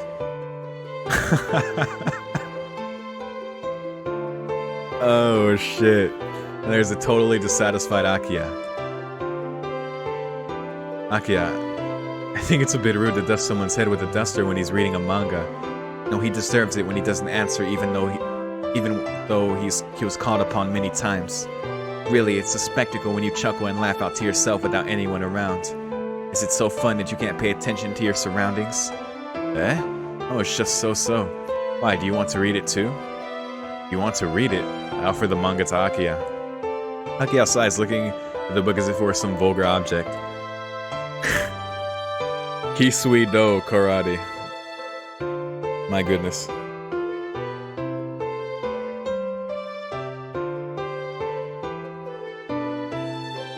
Stretch. I'm fine. I'm not interested in such things. That's regrettable. Akira-chan lent it to me. Oh yeah. That's right, she did that earlier. Flinch, oh boy. Akira's body freezes. Nissan, what did you just say? I said that it's regrettable that you won't read something Akira-chan lent me. You mean, I'm asking how you two came so close as to lend each other things. The sound of rolling thunder. There's a sound as if the ground is shaking, but it's probably the boiler in the basement causing trouble. Nissan, you still haven't answered my question. Are you exercising your right to remain silent? There's strange force in Akira's voice. No, I didn't mean to do that. And if you put it that way, then it sounds like I'm doing something criminal. Ahaha, I laugh. But Akira just coldly replies, is that so? Oh boy. Time for syringe? Syringe time? Anyway, Nissan, you met with Seo today. I met her in the street. We talked a little at Anenerbe. I have to sound that out every time. That is such a weird word. Akira-chan seems to visit the place often nowadays. I told her to drop by sometime, but she said she'll go back today. She told me to say hi to you. Is that so? I have never met her near here. Seo must be coming here more often now. Again, the sound of the ground shaking. This is dangerous. Won't a fire start from the boiler if this keeps up? The difference between Shiki and Shiro. Shiki has a sense of danger about such things. So, where did you two agree to meet next time? I promised to escort her during the cultural festival. I was surprised that she knew when it was. You told her, right? You invite your Kouai to the festival. It must be really nice. Akira-chan was looking forward to it. Yes, I'm looking forward to it too. Very much so. Akira's voice is so quiet that it scares me. The sound again. The sound of the ground shaking. Looks like there might be an earthquake. Will the boiler be okay? But Akira-chan is going through a lot to get here. 2 hours by train from Asagami. Perhaps it's better to send a car for her. I was going to finish the sentence, but my voice box freezes. Okay. Oh, we're gonna wish it was syringe time. Holy fuck, dude. Oh my god, so unnerving. Taking me back to the far side. Oh, goodness. Yes? What is it, Nissan? Why are you inverted? Oh, shit, man. I love how Nasu has kept that same energy where it's like Oh shit, suddenly inverting Akiya, and we're joking about that. All the way to Hollow Ataraxia, where it's like, oh shit, it's Saber Alter. Oh shit, it's Dark Sakura. They get so mad, they just transform into like their ultimate self in their anger towards the protagonist. That's never not funny. Hair? Oh, don't pay attention to that. It's not reacting to Nissan. She smiles. Ah, that's a relief. No, that's not the problem. Why are you adding your own earthquake sound effect? No, that must be your hearing.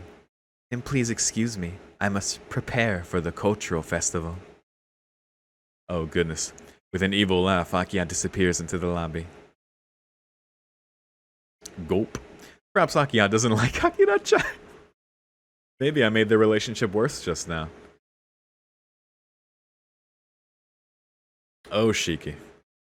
Sorry, Akira-chan. As a sign of apology, I'll protect you from Akiya on the day of the festival. I muttered to a non-present Akira-chan. Well, even if I say that, it'll probably be just running with Akira-chan away from the death grip of Akiya.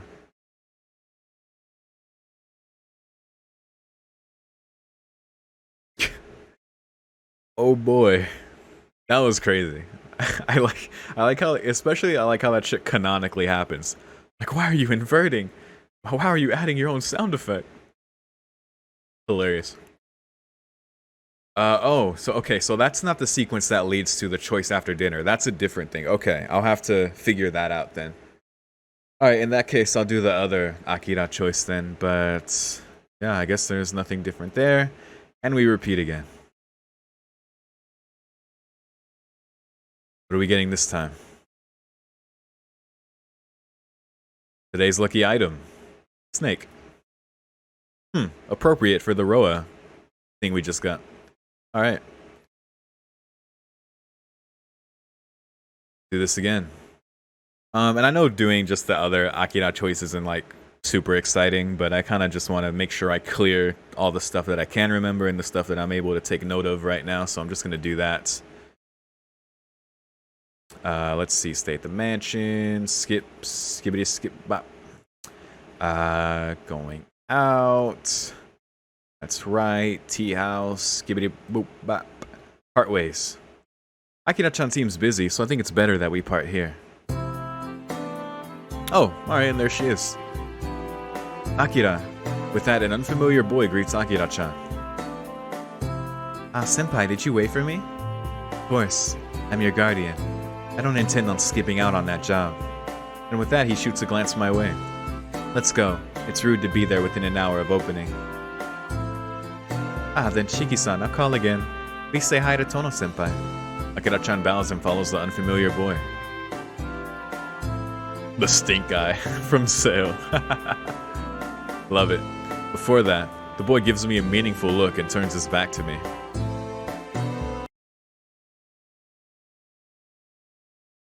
Alright. We'll skip. Aha. Okay. So this branches into returning or lingering in the streets. There's another branch here. Okay. Then I'm gonna change my little note here. So tea house, part ways, and then we get branch with return or linger. And again, it's just in case I have to end and come back, and just so I can get back here as well. All right. Well, I'm gonna linger. Oh, I see. And this, okay, so this is like another transition to this part. Because I remember this. You choose the main road or the intersection. Okay. So linger. Branch with main road or intersection. Okay. But I think I've done both of these. We'll do intersection. Oh, maybe not. Or maybe there's just something new here. Let's see. Eh? When I come to, I find myself heading toward the main road. I was going to go to the intersection, but why? Oh, I'm being railroaded. Oh shit, what's going on? I tilt my head left and right. I don't really know myself. I feel like resisting the movement of my body that brought me here without thinking. There isn't much at the intersection either, but... Wait a minute. Just now in that crowd was something that should not have been there. That person. It's our girl. The feeling of my heart being put in a blender. My rhythmically beating heart pants and feels claustrophobic inside the plastic casing. This is impossible. But it wasn't my eyes hallucinating. There's no way that I can mistake his form. His. Wait. My legs start moving. He looks and recognizes me. Is this Killer Shiki? Nightmare Shiki? After recognizing me, he leads me on. My mouth turns into a twisted shape. Alright. He leads me on, then I'll accept without refusing. Oh shit. Is it about to go down? He laughs disturbingly and slides into the alleyway. It's indeed like that. There's only one reason he would appear, and since it's like that, there's only one place that would be suitable. Well then. Always this alley. Let's continue what we couldn't finish, killer. God. He stares this way. The extremely chilling shape thirsting for blood. I definitely won't become like him. Humph. I wonder how that'll work out. He laughs. He's reading my thoughts. Your fear is always looking forward to reviving itself. As long as I live. You. Knife. It's in my pocket. Our mind is armed. I grab it. He also grabs his knife in reverse. Then what afterwards, Tonoshiki? Afterwards? Afterwards? What's he talking about? As long as he wields the knife, the only thing to do is to bring down the enemy.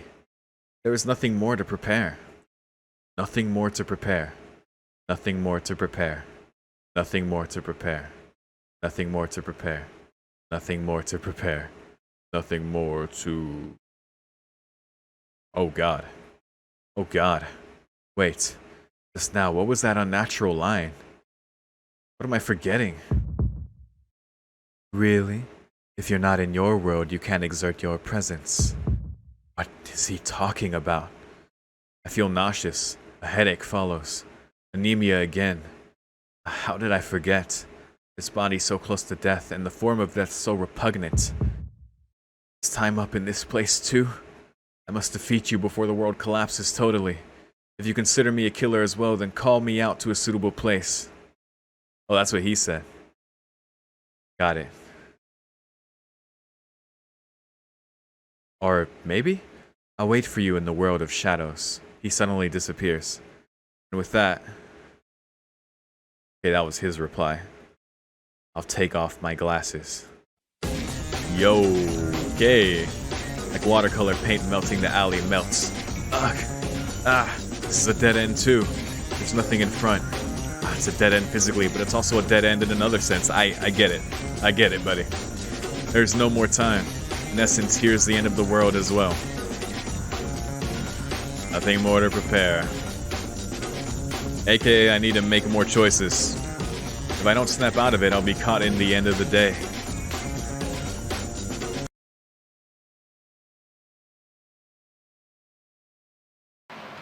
God.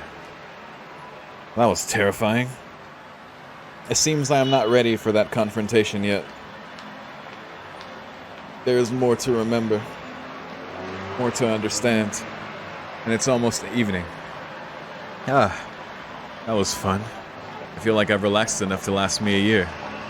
It's good to roam the streets freely alone sometimes, I went to the game center, then explored a bookstore I like, and shopped around a clothing store to scout out what I need for the winter, sunbathed in the park, and then to end it all, I went to a tea store to look over the books I bought today. Alright, I'm gonna take note of this just in case. Just in case I have to come back. Probably not, but if this is like... Because like, I get what the game's trying to tell me there, but just in case I need to remember, I'll put this intersection, okay. When did I buy books? And in addition, I thought there was something unmistakable that happened before I went to the game center. Well, it's alright. Oh, goodness. If I can't remember, it can't be too important. Yep, for sure. But before that, the most pressing problem of the moment is dinner. If I don't start heading back to the mansion, then I might not get anything.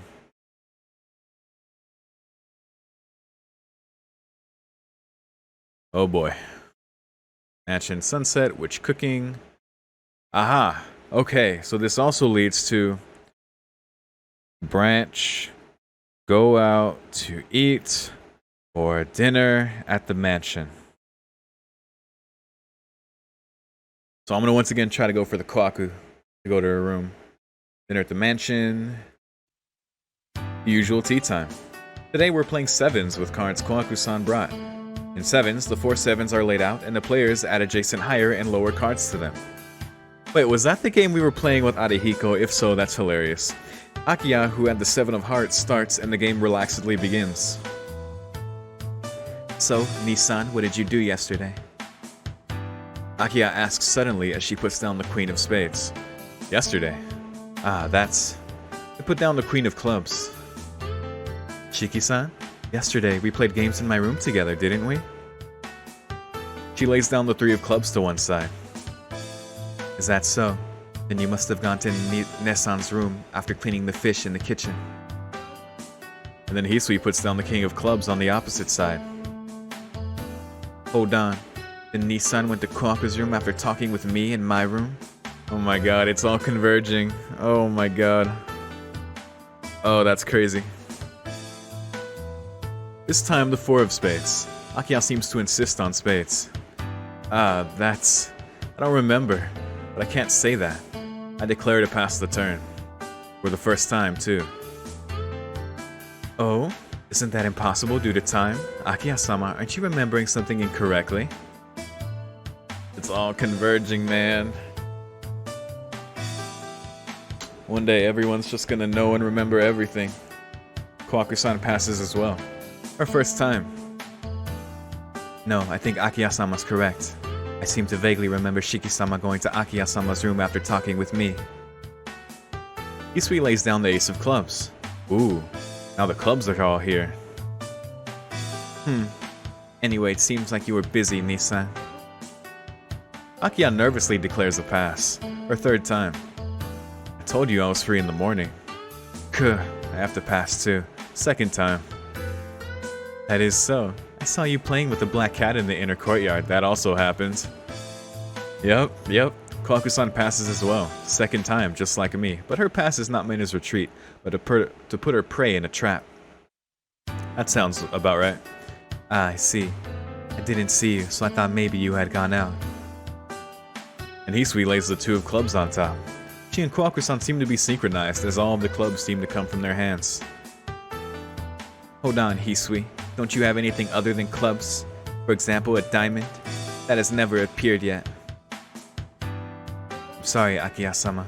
I was told by Nessan to hold the diamonds. Yo. Collusion! Kwaku, you wanted to play fairly today. What signs have you been making to Hisui? Aren't you scheming too much for something as trivial as an after-dinner card game? Oh, she sounds really angry. Even her ladylike words are gone. Classic Kwaku.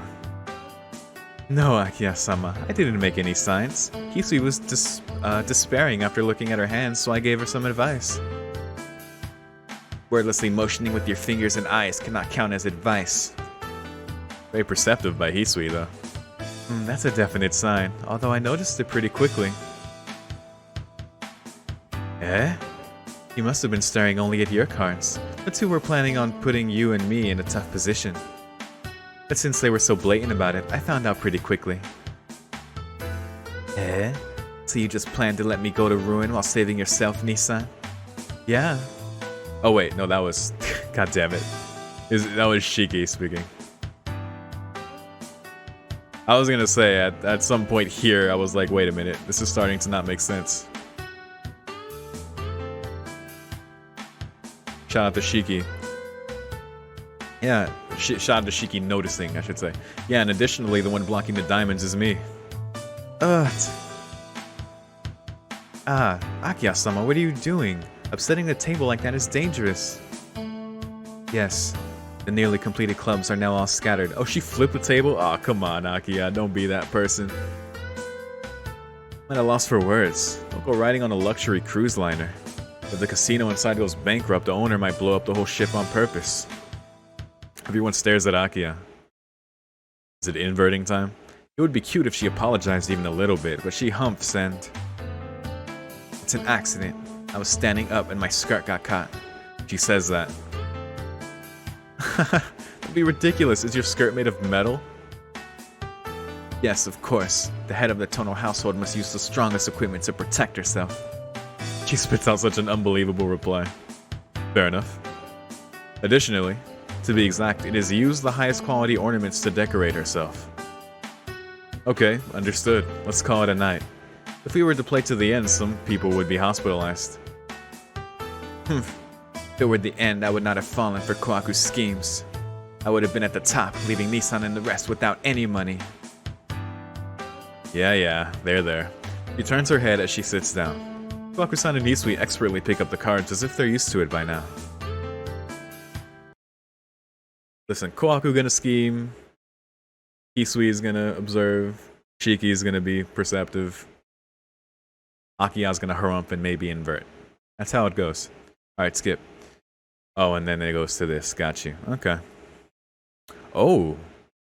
Something different for the ending now. I think I've reached a new checkpoint, because yeah, we've gotten some new scenes. The fact that they all like mentioned the different things I've done. I think I've cleared another flag of the game.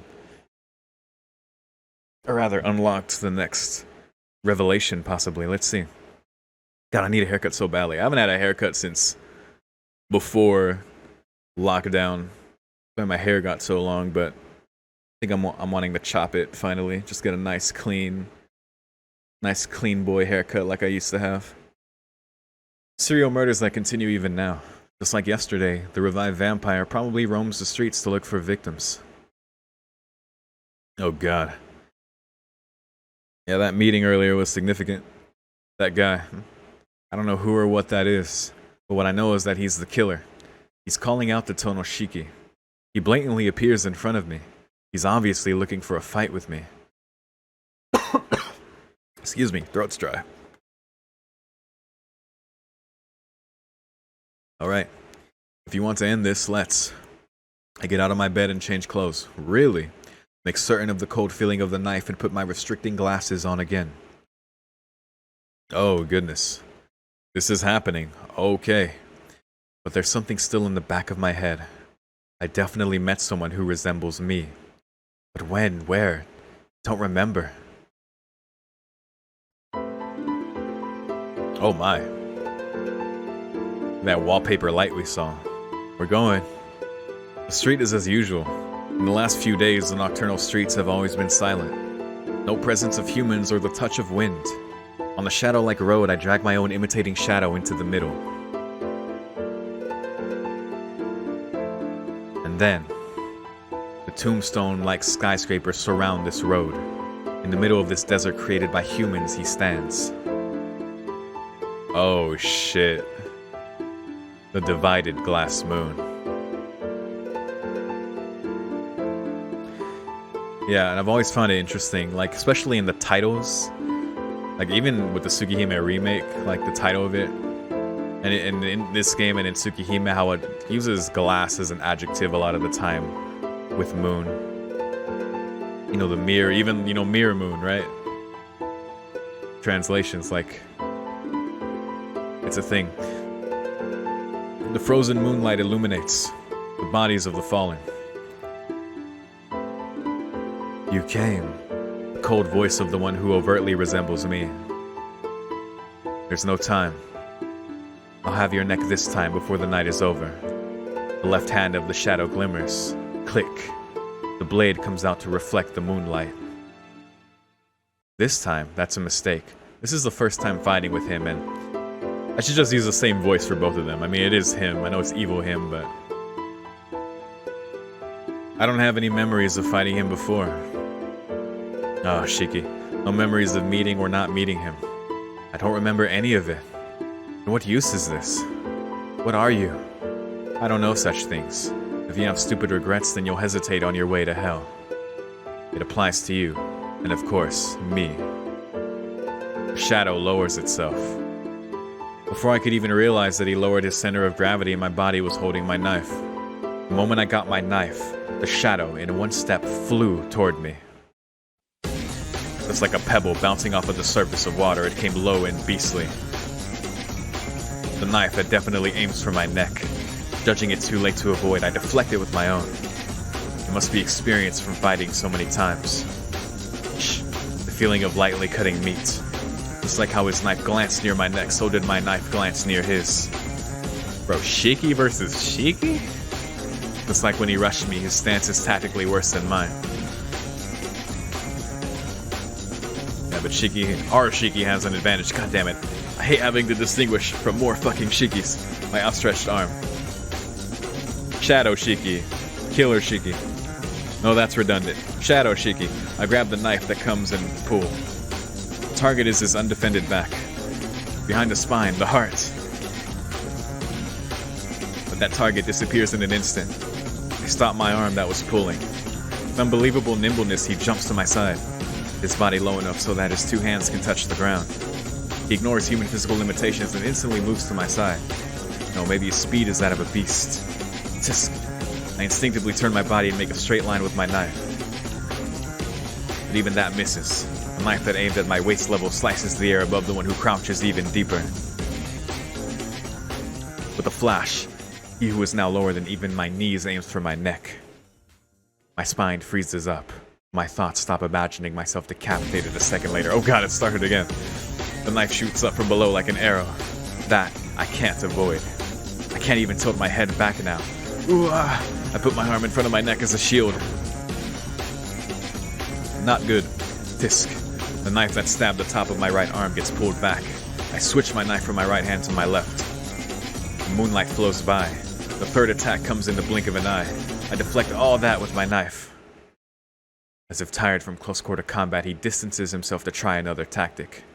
The movement of retreating without even moving his legs resembles a spider. It felt as if the ground before me moved back. That movement. If my body hadn't remembered, my neck would have been his by now. Really serious, he says as he stands up. It seems my experience doesn't matter too much here. I was taught that it would be useless if I stopped practicing, but I didn't know it would be this useless. With a swish, the shadow's knife rotates. He holds the knife's blade between his fingers. Interesting. Definitely, the one who has to disappear is you. There cannot be another of me, he says. I agree to his comment. No, he's my shadow, so it's only obvious that his thoughts mimic mine. Side note, but it's cool in hindsight knowing that Shiki's got that subconscious training from Kiri when he was a kid. Very cool. Whatever you want. I'll say again, we're a bother to each other. It's paradoxical for me to exist that's not me. Wow, this is like... this is almost like a parallel with Arc and Crimson Moon. I just realized that now after learning that in this part. Nasu and his parallels. Of course. So. Die here. The moment we think that. Everything was done. Okay, what happened? He raises his arm. He'll definitely throw it, I predict, and ready my body for the attack. We each have only one weapon. If I deflect his knife, then the victory is mine. Instant death. The shadow comes like a banshee. The tucked arm moves to my side immediately. Preparing for the death blow, the shadow turns his back to me. Swoosh! The figure turns like a top. Whoosh! The glimmer of the knife that cuts the wind. I watch with my eyes and judge that I can parry the attack, but as I throw the knife away, he comes into my vision. Oh shit, what kind of a trick is this? As if swayed by the moonlight, he takes off into the air, still with his back toward me. Head down. He flips midair. A nightmarish speed. Along with the knife he threw, he comes. When I realize I'm already in a pinch. If I hit, my intestines, not to mention my heart, will be gone. If I don't parry, then it'll be death. I can't help but do this. I instinctively parry the knife and the impact shakes my body. As my body shakes, the figure in the air grabs my head.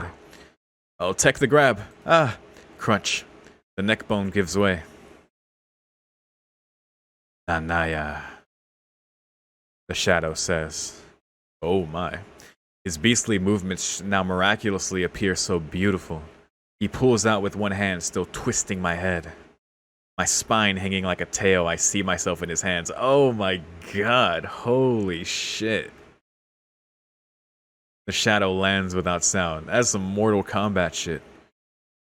On the street is a body without a head, still not realizing its own death. Wow. Only the head left. I realized my death before my body. The killer is back. Before I lost consciousness, I remember that this miraculous dance under the moonlight belongs to a person whom I called father. Oh, shit. Yo, okay.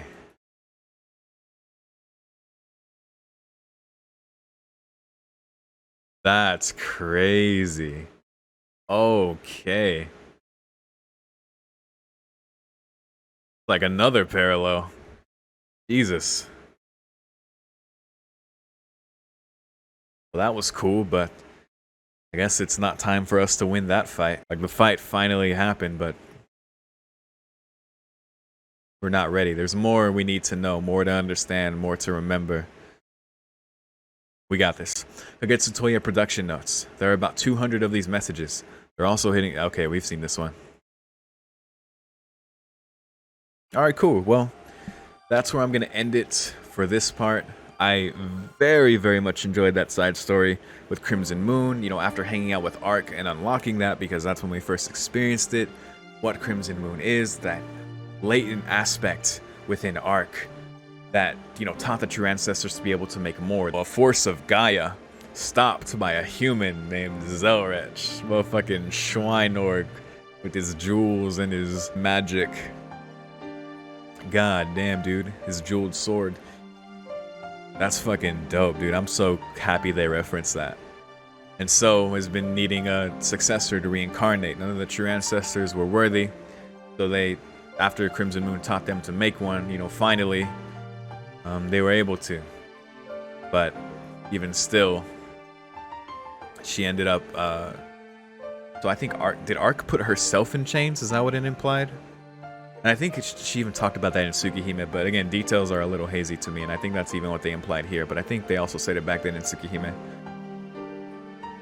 But yeah, so it wasn't able to happen. Like, the manifestation of the potential Crimson Moon within Arc is just that, and you just see that as her in the dress with her long hair, looking like the ideal vampire, again, like fucking Kiss Shot from Monogatari.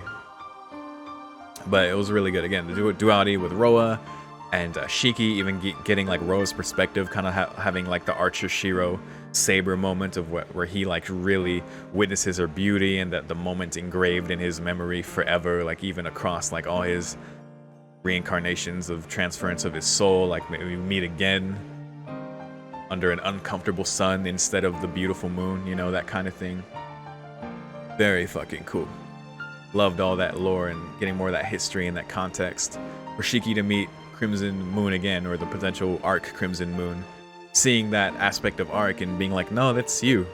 Even when she's like, you're the one shielding her from me, like, are you sure you want to just give her to me? And he's like, yeah, I'll just stop her. Fucking big ass pro tag Shiki to do something like that, to even catch her off guard, to like acknowledge that aspect's existence, and kind of like for it to express like, I hope it's more than just a joke what you're saying, like, you know, kind of wanting him to succeed in that sense, which is very interesting, because yeah, acknowledging it as an aspect of Arc, it is, so like it would have that within it still. So for Shiki to appeal to that is actually pretty smart. Even despite, you know, the potential danger there, he's confident he can deal with it, and of course he's the perfect match for Arc as far as humans go. So yeah, that was very cool. Very fucking cool. I'm really glad I got that now. So thank you for that suggestion. And of course, everything else with Shadow Shiki, Akira suddenly inverting the fucking weird-ass dream with Eto and Isui Do, and goddamn, I almost thought that was what Tsukihime Soka's, what her martial art was called, because I forgot. But I was like, what is happening? It was so ridiculous that I thought it could be her. But yeah, the whole thing with Shadow Shiki, I guess we need to there's more to see. Like, despite like memories are converging even more, especially like we saw with Kwaku, Hisui, and Akira. Like, oh, we were doing this. Well, wait, that's impossible. He was doing this with me. You know, that whole thing. Then for the fight to finally happen, not ready, because he fucking Mortal Kombat fatality'd us. But still, it was important to experience and understand, because that's gonna that triggering that is obviously necessary for the game to progress, but also for Shiki to understand and to figure out some more before, I guess, at some point finally defeating Shadow Shiki. And also cool to kind of see a parallel there between that and Arc and Crimson Moon, and even Kiri and oh god, what was dude's name? Badass dude who Kiri went toe to toe with. That's crazy. Because I'm pretty sure he was referencing Kiri there. Like, I know he doesn't see Kiri really like that, or acknowledges the Nanaya side of him, just because he doesn't remember, like, at all. Like, even before this KT nonsense. So, I don't know, maybe he could have been referencing the Makihisa on that night as well, but we didn't see that. We saw Kiri and, you know, our crazy Oni demon guy. That whole badass fight. But I think it was like some parts of the fight were even mimicking it in like what happened, so it was even more of a direct reference, but maybe not.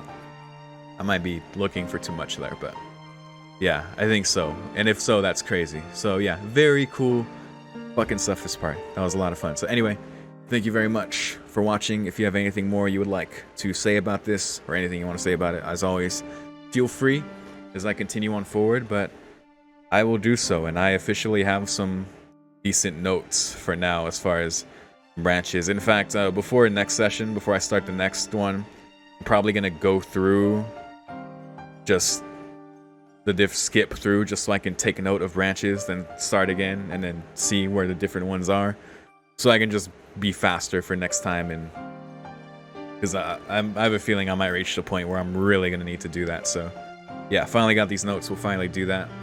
That's it. And if you're seeing this on YouTube, I do early access to these parts of Kagetsu Tohya. So if you want to see even more hours more of me playing through this visual novel, that is available right now on my Patreon in the description for $5. If you want to support the channel and get early access to this and everything else I do, that's there. But otherwise, thank you for watching, and I'll see you next time. Peace.